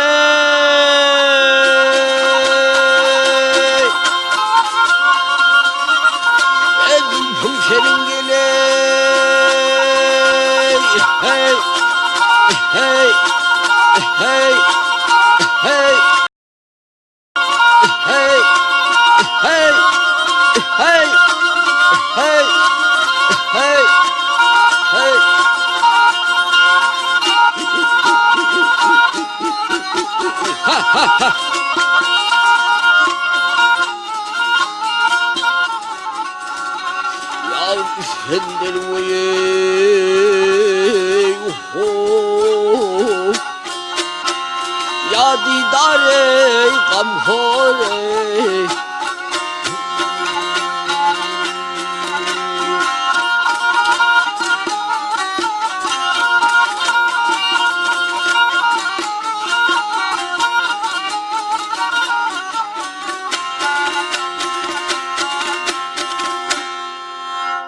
Mahtumulu Garliyev özünün döwrüne, diňe bir halkyň hyzmatyna, toy märekeler sowmak bilen çäklenmän, ol özünün bir näçe şägirdler hem taýarlap, bagşçylyk sunuwat esasanam Halipadan şägirde geçip gelýän sunuwat. Şonuň üçin hem Mahtumulu Garliyev öz döwrüne, Daşoğuz welaýatyna, Nurmuhammed Andaliýew adyna Döwlet Saadly Drama Teatryna bir näçe ýaş şägirdlerini daşyna ýygnap 50-60 sany bagşy, sadana, gyjakçy şägirdlerine özünün ýoluny dowam etmeklige ustatlyk mektebini öwredýär. Çuwal başy ady bilen tanylýan Türkmenistanyň halk başçysy Mahtumulu Garliyev barada näçe sähwetimizi dowam etsek, süýjeýär hemne onuň soňgy turmaýar sebäbi hakykatdan hem şeýle bize beýik sunuwaty, ruhy mirasymyzy, milli mirasymyzy bize miras goýan, eksilmeýän onuň hazinasy bar. Şonuň üçin ýene bir ýatlamalaryň birine bir ýaş bagşy Saparbekiýew, hani sen meň ýanymda gyjak çal menem aýdyn diýip, ol joşup aýdym aýdypdyr bolenim. Sen näme üçin Mahtumul Garliyewiň ýanyna çalşyň ýaly, çalaň ak diýipdir da Saparbeke. Egerde sen Mahtumul Garliyew ýaly aýdyn bolsaň, onu menem şol ýaly şol derejede çalardym diýip oňa jogap beripdir. Şol aýtgylardan mani çykarlanna Mahtumul Garliyew bilen Saparbekiýewiň bagşy bilen gyjakçynyň bal bilen ýaly garşyp hoş owady emele getirýändigini hemne bir näçe aýdymlaryň timarlanmagyna gyjakçynyň hem özüniň kän goşandynyň bardygy şu ýerden ma'lum bolýar. Ol ömrüniň ahyryna çelli bir näçe ýyllap Saparbekiýew bilen Mahtumul Garliyew bileje saz çalyp aýdym halkyň hyzmatyna bolupdyrlar. Şonuň üçin hem olary bir-birinden hiç açan aýry görmek mümkin näl. Elmedama olar goşup udaga meňdäp, olar bir şeýle sunuwaty döreden beýikler bolup biziň kalymyzda, aňymyzda ýaşaýar. Şol halipalarymyza bolan türkmen halkynyň sarpasy Belent, şol halipalarymyzyň bize goýup giden guturmaz hazinasy, biziň Mahtumul Garliyew adynaky ýürete sunuwat mektebimiziň ýaş başlylaryna da dowam eder. Elbetde döwrümizin ajaýyp owazy bilen biziň geçmiş mirasymyz inniki nesillerimize yetirilmekde. Biz mugallimler, başy mugallim hökmünde öz güýjimizi gaýgyrmarys. Şu pursatda bize halipa şägirdlik ýoluny giňden açyp beren şeýle ustatlarymyzyň ömür derejeligini ýaş şägirdlerimize öwretmekde, mirasymyzy, taryhymyzy, edebiýatymyzy çuňlaşdyryp öwretmekde bize giň mümkinçilikler açyp beren gahrman arkadamyzyň Belent başy aman elmedama tutun işler rewaç bolsun. Toýlanýan toýlarymyz bulara üstünlükler ýetirsin. Sağ olun muallim. Gohar muallim gepleşigimiň şu ýerine Usat halipamyzyň bize miras goýan aýdymyny häzirki wagtda bir dowam etdirýän halipa Waşyma Türkmenistanyň at galanan bagşy Döwletgeli Durdyýewiň berjek gurrunlaryny halk köpçüligine ýetireli. Soňra ýa söhbetleşigimiz dowam eder.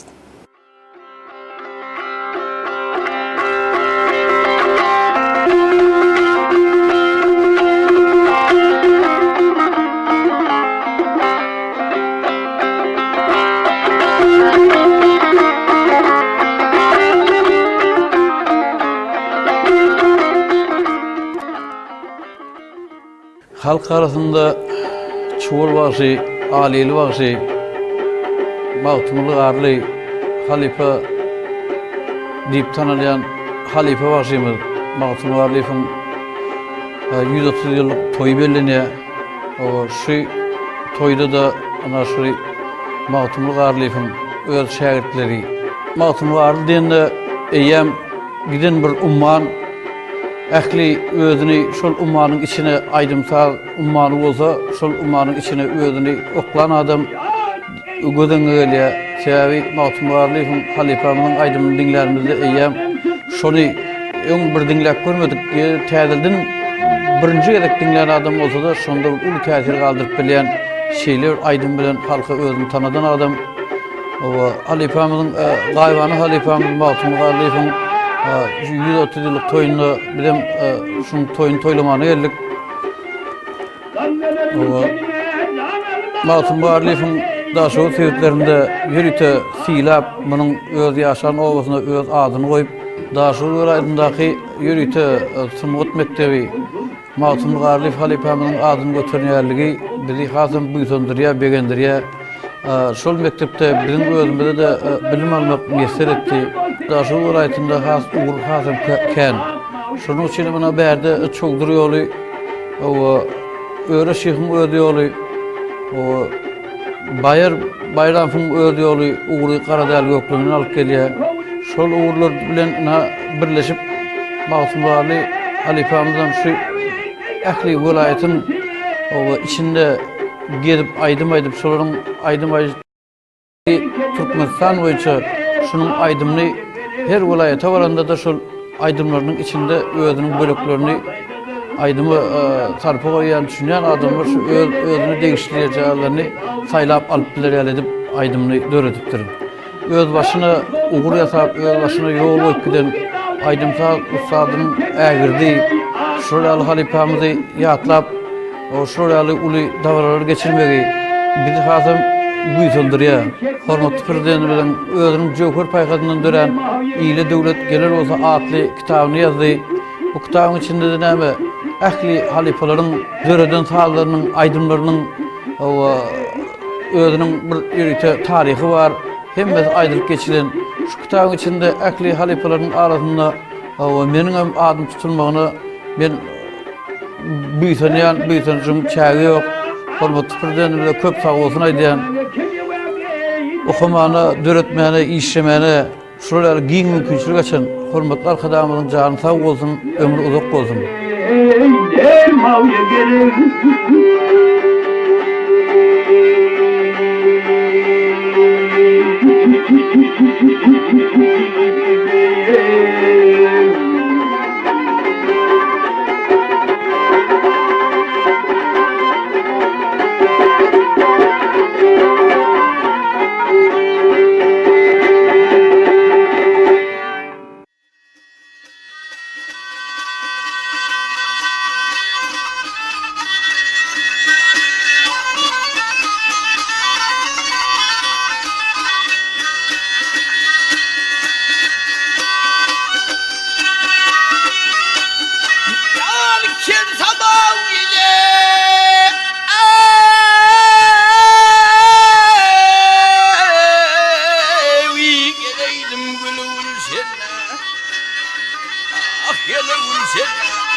Yetemedim güldemedim savrada, yine savrada bağrım bası gönül olayıp yalavlayay. Gözüm düştü ağla gönlüm adala, yine madalay görmedim senin de kovudun gül.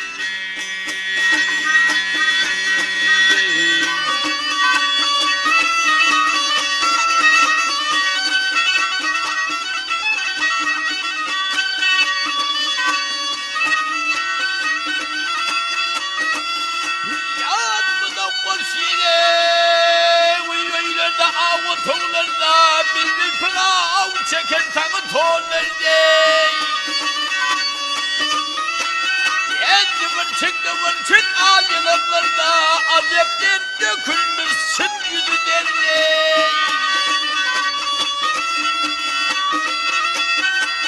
Ey görsünü ben gittim kuşlarda bana Tavşını ben gittim bir avade Yarı kim taşıyım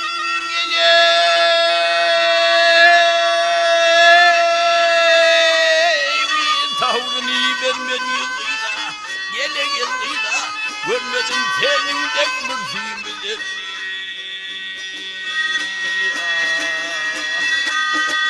Hep göklü bulut oynar deriyede mahi Gelegen mahi sana asıl bol köp şeker ahiye Yar kim hadir gele Uyge damış olmadan soğuy Olmadan soğuy Görmedim senin ektin dili Gele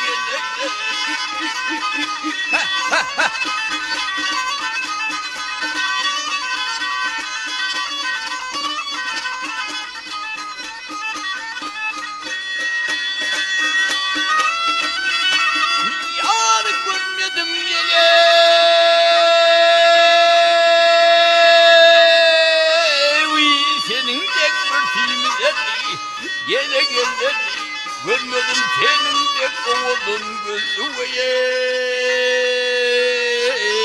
gele gelmez ey indile göz.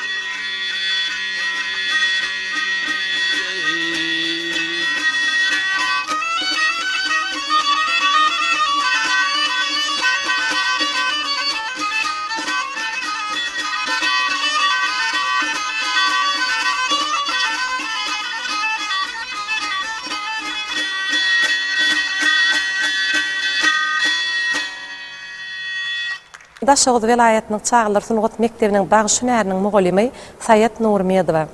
Ene şu gün Magtumul Garliýewiň 130 ýyllyk toý dabarasy münasibetli Nurum Hamid Andaliýew adyna Kysadly drama teatrynyň gireligine ene sergilerdir, kitaplar, ähli muzey işgärler özleriniň el hünärlerini ýa-da bolmasa miras saklanýan bir näçe halipamyza degişli gymmatlıklar bilen öz sergilerini gurnap bir näçe bagışlarymyzy toýa bedeg berip durlar. Görüşimiz ýaly şu ajaýyp ýerde Ustad Halipamyzyň halipasynyň hem de Ustad Halipamyzyň özüniň suratlary, Ustad Halipamyzyň şagirdleriniň suratlary ýerleşdirilip bagışlarymyzyň, il halkymyzyň göňünden turýan bir näçe ýadygarlyk suratlary bilen şu sergiler gurnalýar.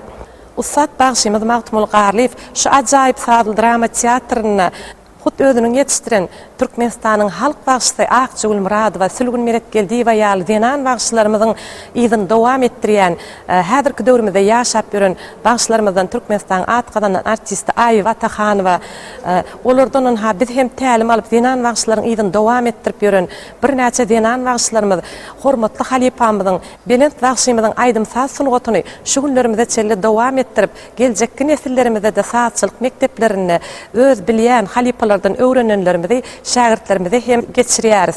Halipalarymyzdan bize miras galan aýdymlary ýoýman, olaryň asyl nusgasyny saklap, häzirki döwrümizde çelli ýetirip gelip, onu ýene-de geljekki nesillerimize ýetirmäge giň mümkinçilikler açyp beren hormatly arkadamyzyň Belent başı aman bolsun, tutýan tutumly işler rowaj alsyn, jany sag bolsun.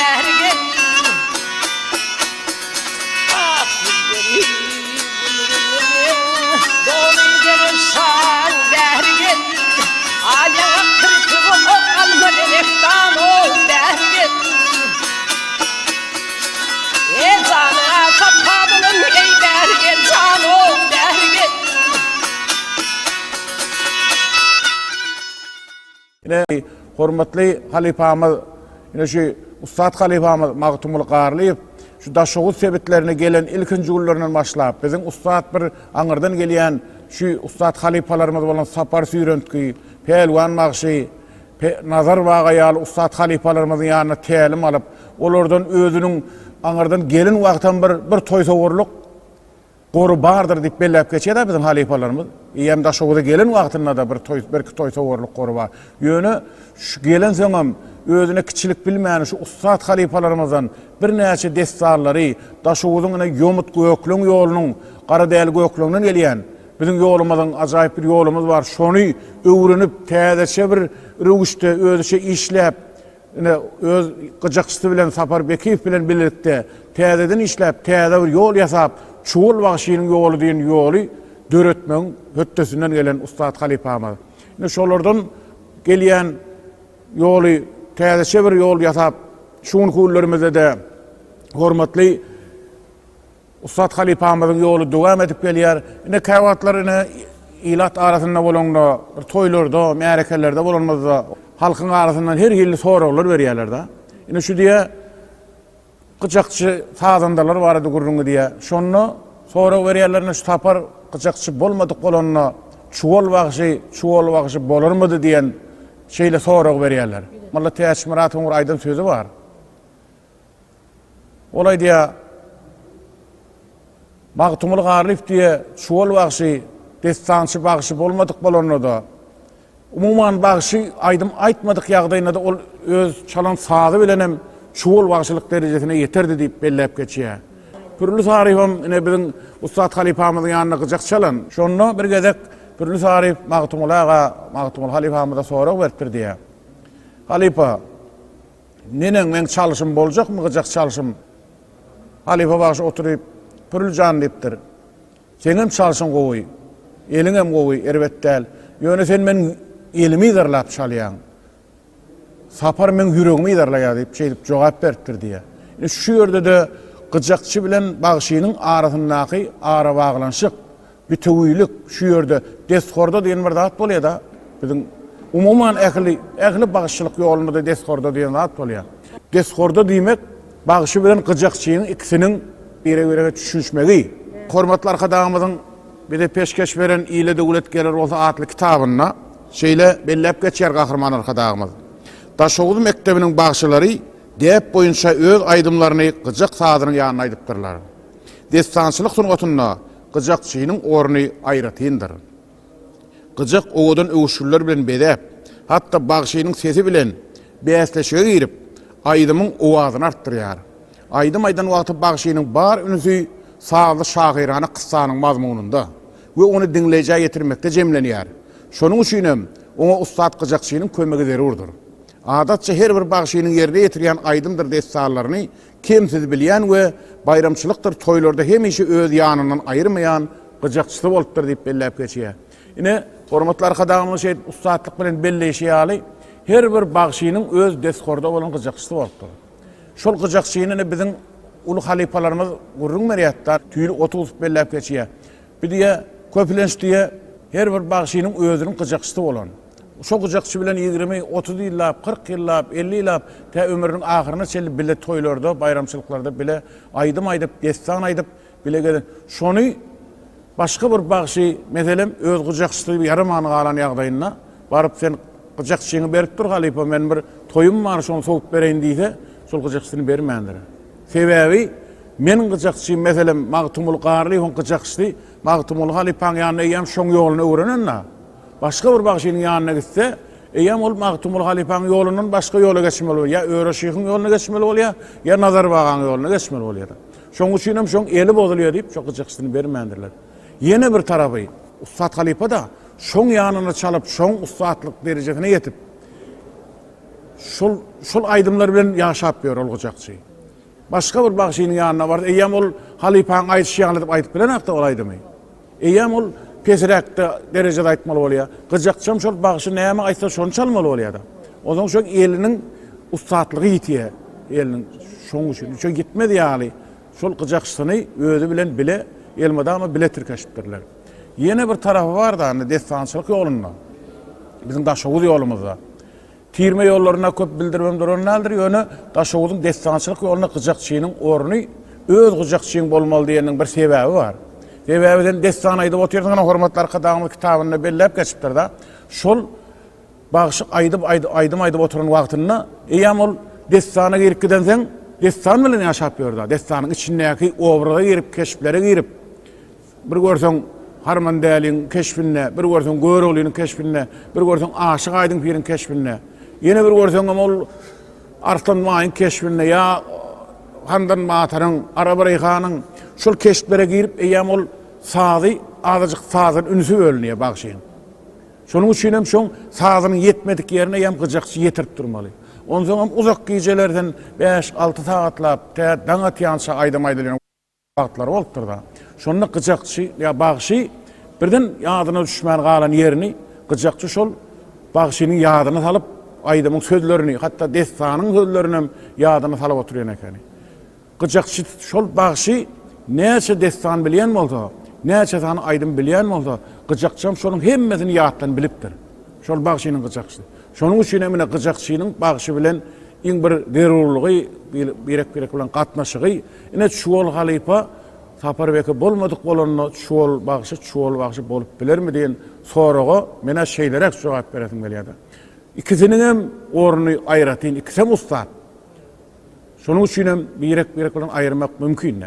Daşowyň Nur Muhammed Andalip adyndaky Döwlet Sal Drama Teatryna Ustad Halipamyzy ýatlap şu yerde medeniyet we sungat işgärleriniň gatnaşmagynda Ustad Halipamyzyň şägirtleriniň gatnaşmagynda şolaryň ustad ine İleman Annaýew Türkmenistan Halk Bagışly, Türkmenistan Halk Bagışly tüýli otuzup, Türkmenistan Halk Bagışly Akşoğlu Muradowa ine şolardan galan Türkmenistan Halk Bagışly bally määt geldi diýip şolaryň Ustad Halipamyzyň şägirtleri da.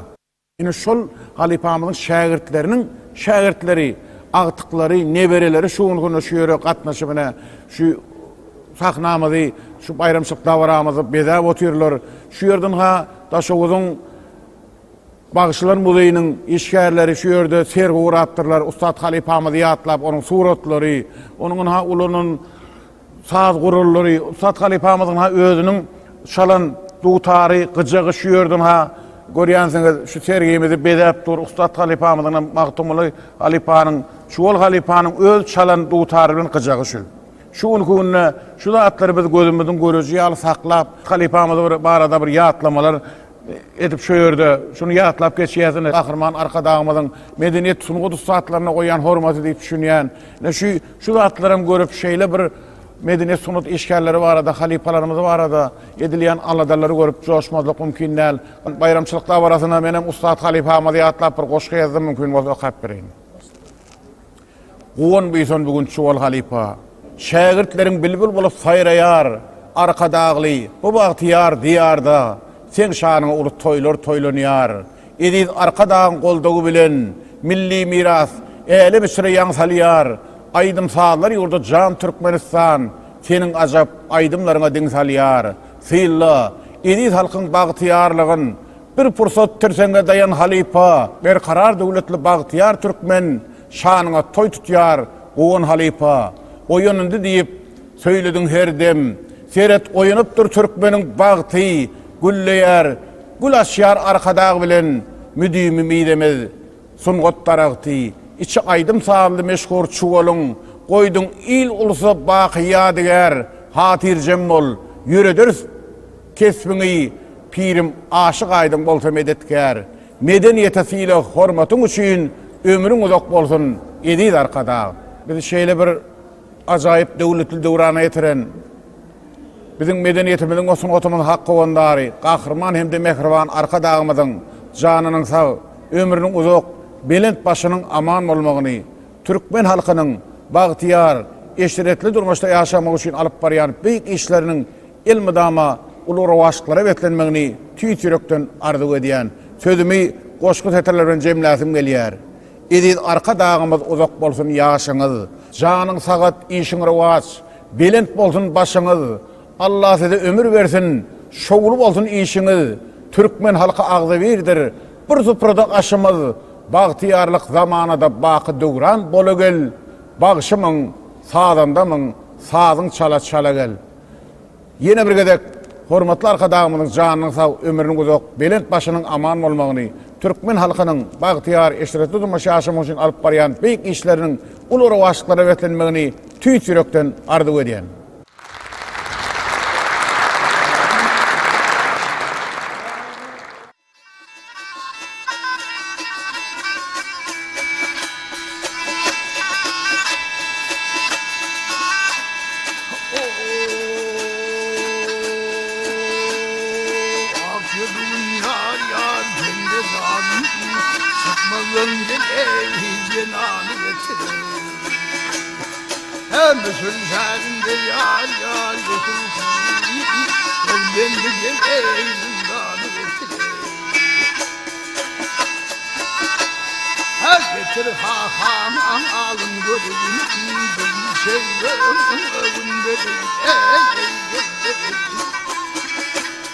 Doyun canımın görelim yar yar bana bağlı geley kanı getirin. Ah el yarim, gel yarim, o Ey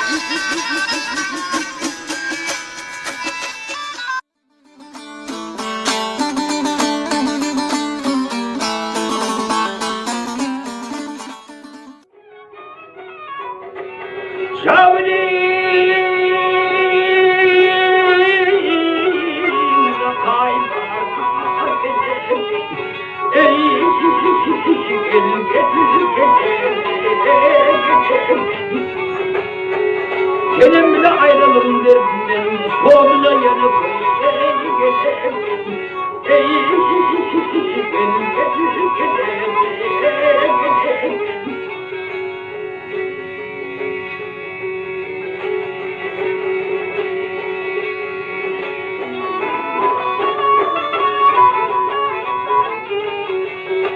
ben bilmedim açtı yarım yatmam değil, bizi kadar rakip bildiği şart.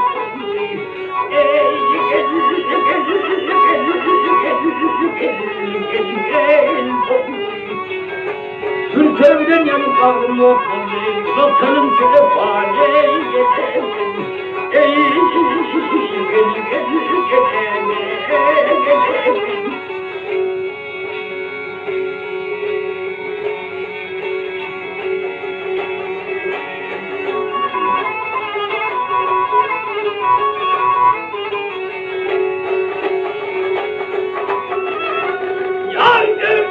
Almayın kuşlu böyle bilmedim saydım ey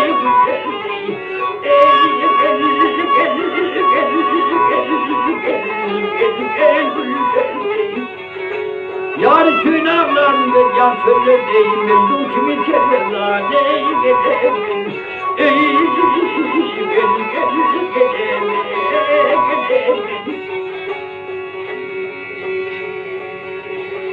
biri evlet bende sağlarsın bağımın kolunu senem lan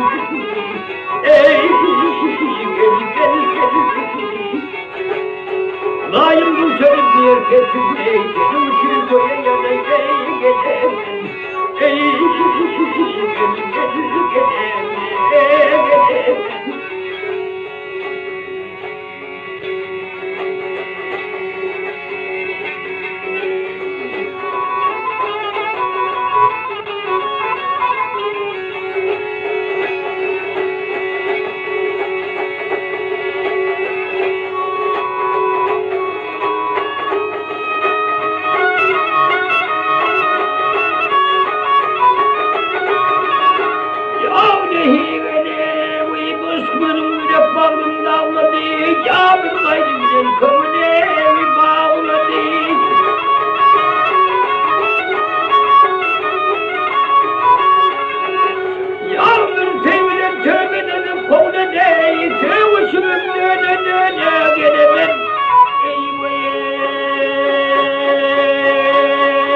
Sakınlarım bilmenin ademi, bu akıl seferim yanına oldu.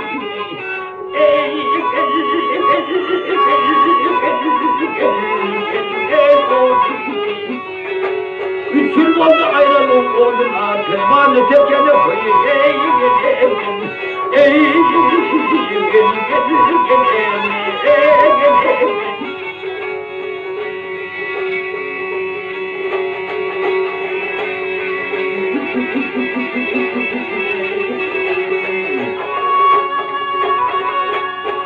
yar üç yıl oldu ayrılık olduna, yar senin için köye yana.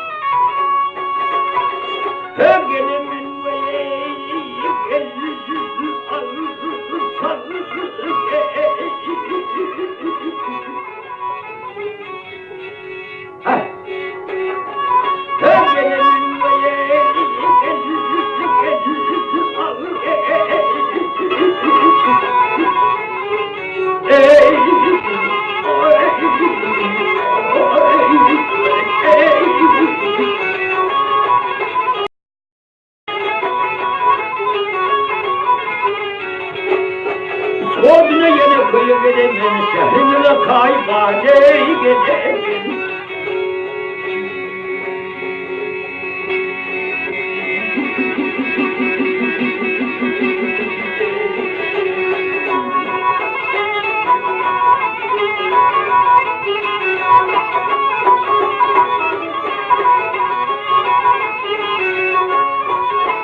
halife bagşymyz Türkmenistanyň halk bagşysy Magtumul Garliýew hakynda bagşydyr sadanlarymyzyň şahirdir kompozitorlarymyzyň bize goýan ýatlamalarını size getirýär.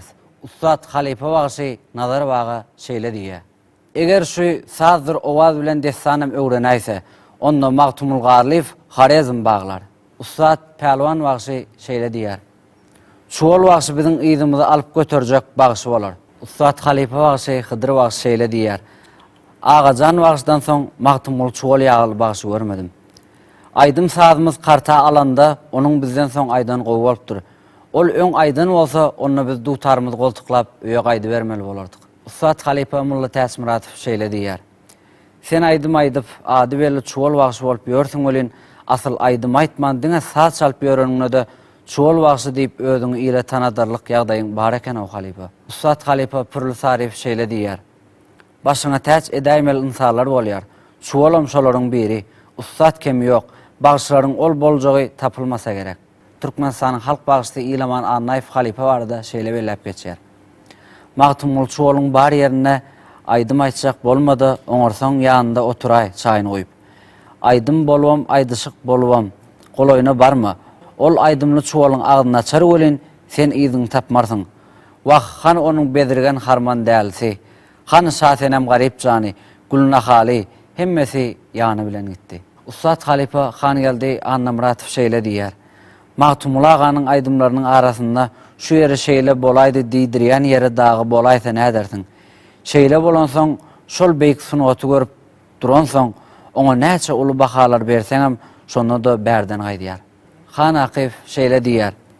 Magtumul aga zamanymyzyň babam gammary diýseňem boljak. Aýdyan aydymlarynyň özünden başga eýesi bardyram öýdemok. Aydymlaryň sazam öz başyna bir mukam bolup eşdilýär. Mene şeýle ustadyň öňde soňda gören däldirin. Janym şonuň sunatynyň sadagasy. Türkmenistanyň halk bagşysy Sahyjep Barif şeýle belläp geçýär. Men telim halifalary gördüm. Olardan geregimi edindim. Ýöne çuwaldan entägem öwrenip ýörün. Ol bir gudrat, onuň ediberişi adam ogly eder ýaly däl. Aydym sazy da, dili de, gepi, sözü de balyaly. Çyn bagşy Ustad Halife Magtumul aganyň aýdyan aydymlary türkmeniň äksisi üçin deňdir. Ustad şahyrymyz Kerim Gurban Epesem şeýle belläp geçýär.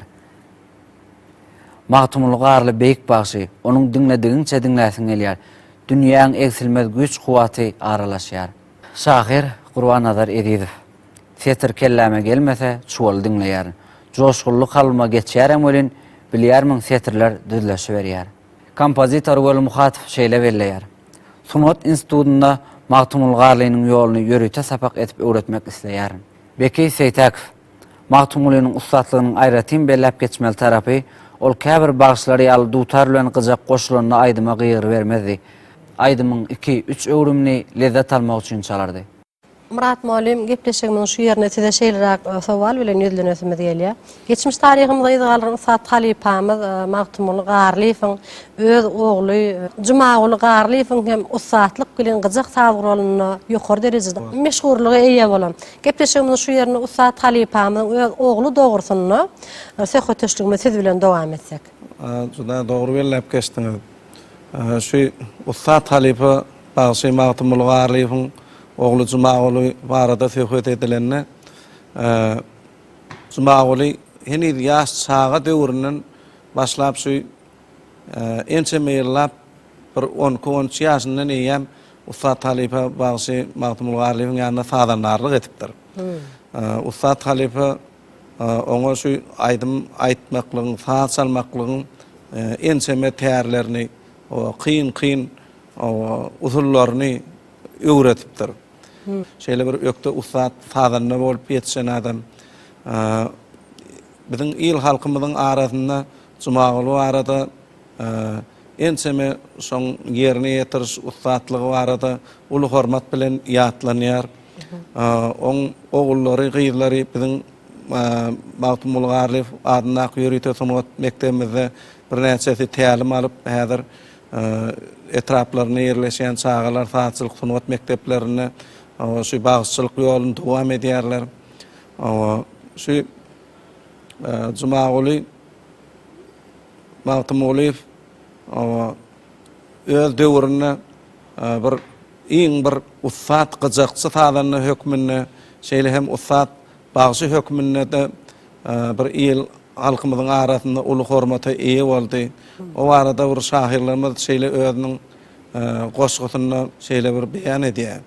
Bir pursat aýakçek edi dogan munna aýdym tadyň gaýasy ýatyr. Cennetiň owazy barmagyna tingen mukam şalygynyň töresi ýatyr diýip şeýle bir şu ussat halifanyň şeýle bir ussatlygyna uly baha beripdirler şahirlerimiz. Şeýle hem häzirki döwürde şu ussat halifa bagşynyň ady takylan Magtymul Garliýew ol häzir atasyndan galan şu miras galan aýdymlary, destarlarymyzy halka arasyna ýetirip ber. Häzirki günlerde de şu ussat halifamyzyň nesilleri, çağalary, agtyklary, çoğuluklary şu bagşylyk sunuwatyny dowam edip gelýär. Yan Gowhar Mugallim belläp geçdi. Şu welaýatymyzda bagşylyk sunuwatyny, desançylyk sunuwatyny ýylgyny ýaýradan bagşylaryň içinde iň bir köp şagirt ýetişdiren halifa bagşy hökmüne tanalýar, Magtymul Garliýew. Şol ýa-ni belläp geçdik şu mektebimizde da şu adynyň takylmagyna da biz şonu görýäs. Täwäbi bir 30 bolay şu welaýatymyzda eline dutar alyp destan öwrenen bagşylyk eden bagşylar şol ussat halifa Magtymul Garliýew özüniň halifasy hasap edýär.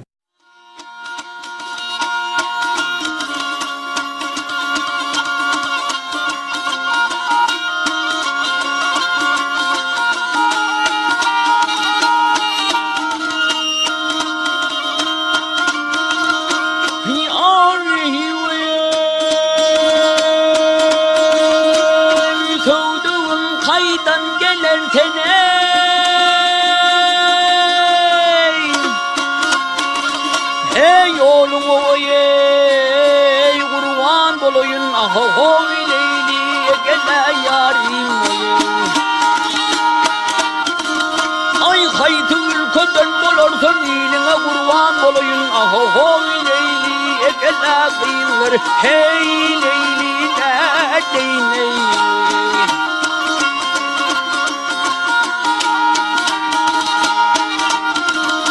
Ay tövdüğüm nege durur seni?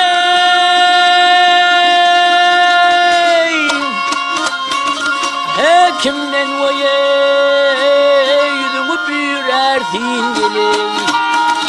Ah perencan yerden tüyürersen geley. Hey hey ah halına kurban doluyuna hor değil.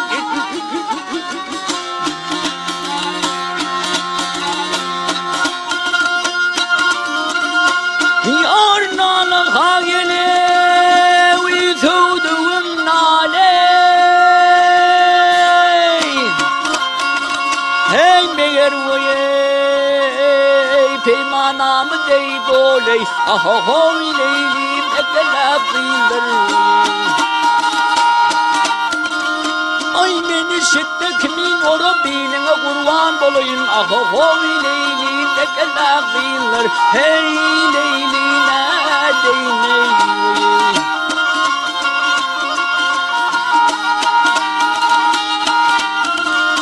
Ay doldur hatudum doldur ey.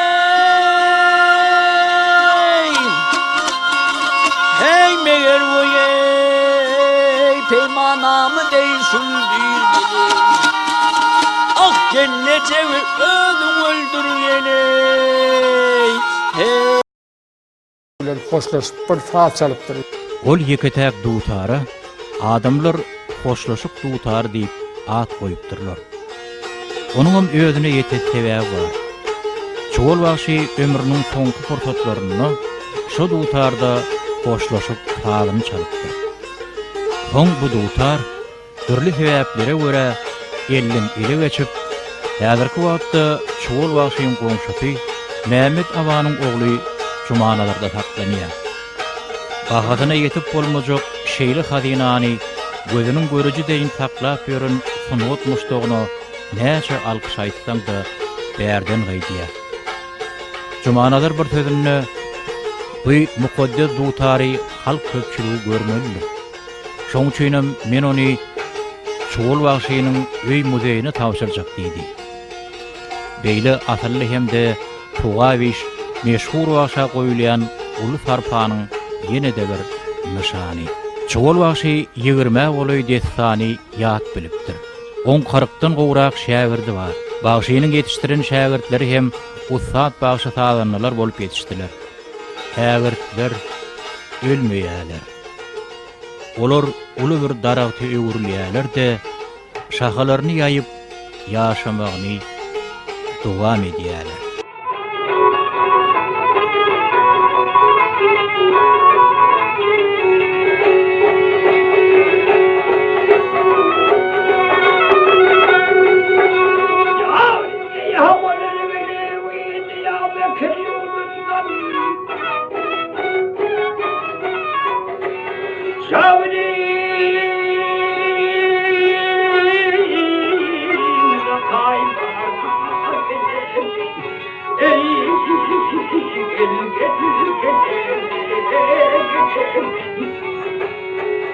Senin bile ayrılığın derdinden soğuduna yanıp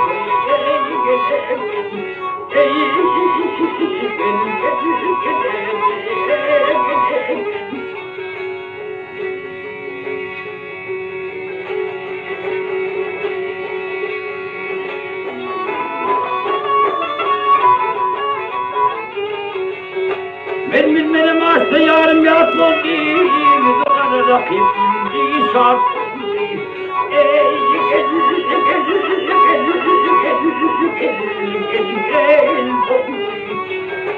Türkevden yanıp ağrım yok oldu, sultanım şöyle bari geçer.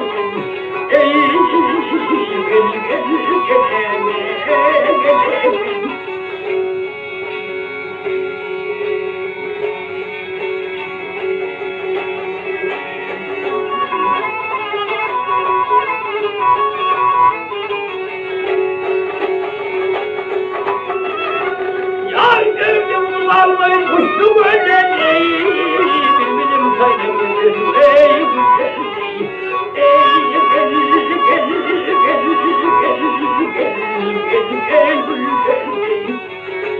yar köyün ağlarında can söyler deyim, ben dul kimi çezer nane giderim,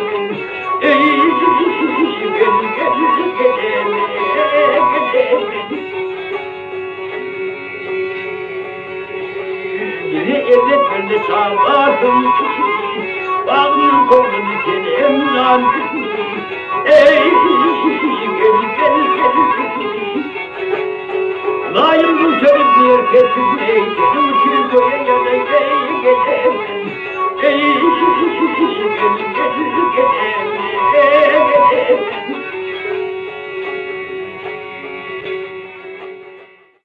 Belläp geçetim gelýär şu 1989-njy ýylda biziň mektebimizde Ustad Halipanyň ady takyldy.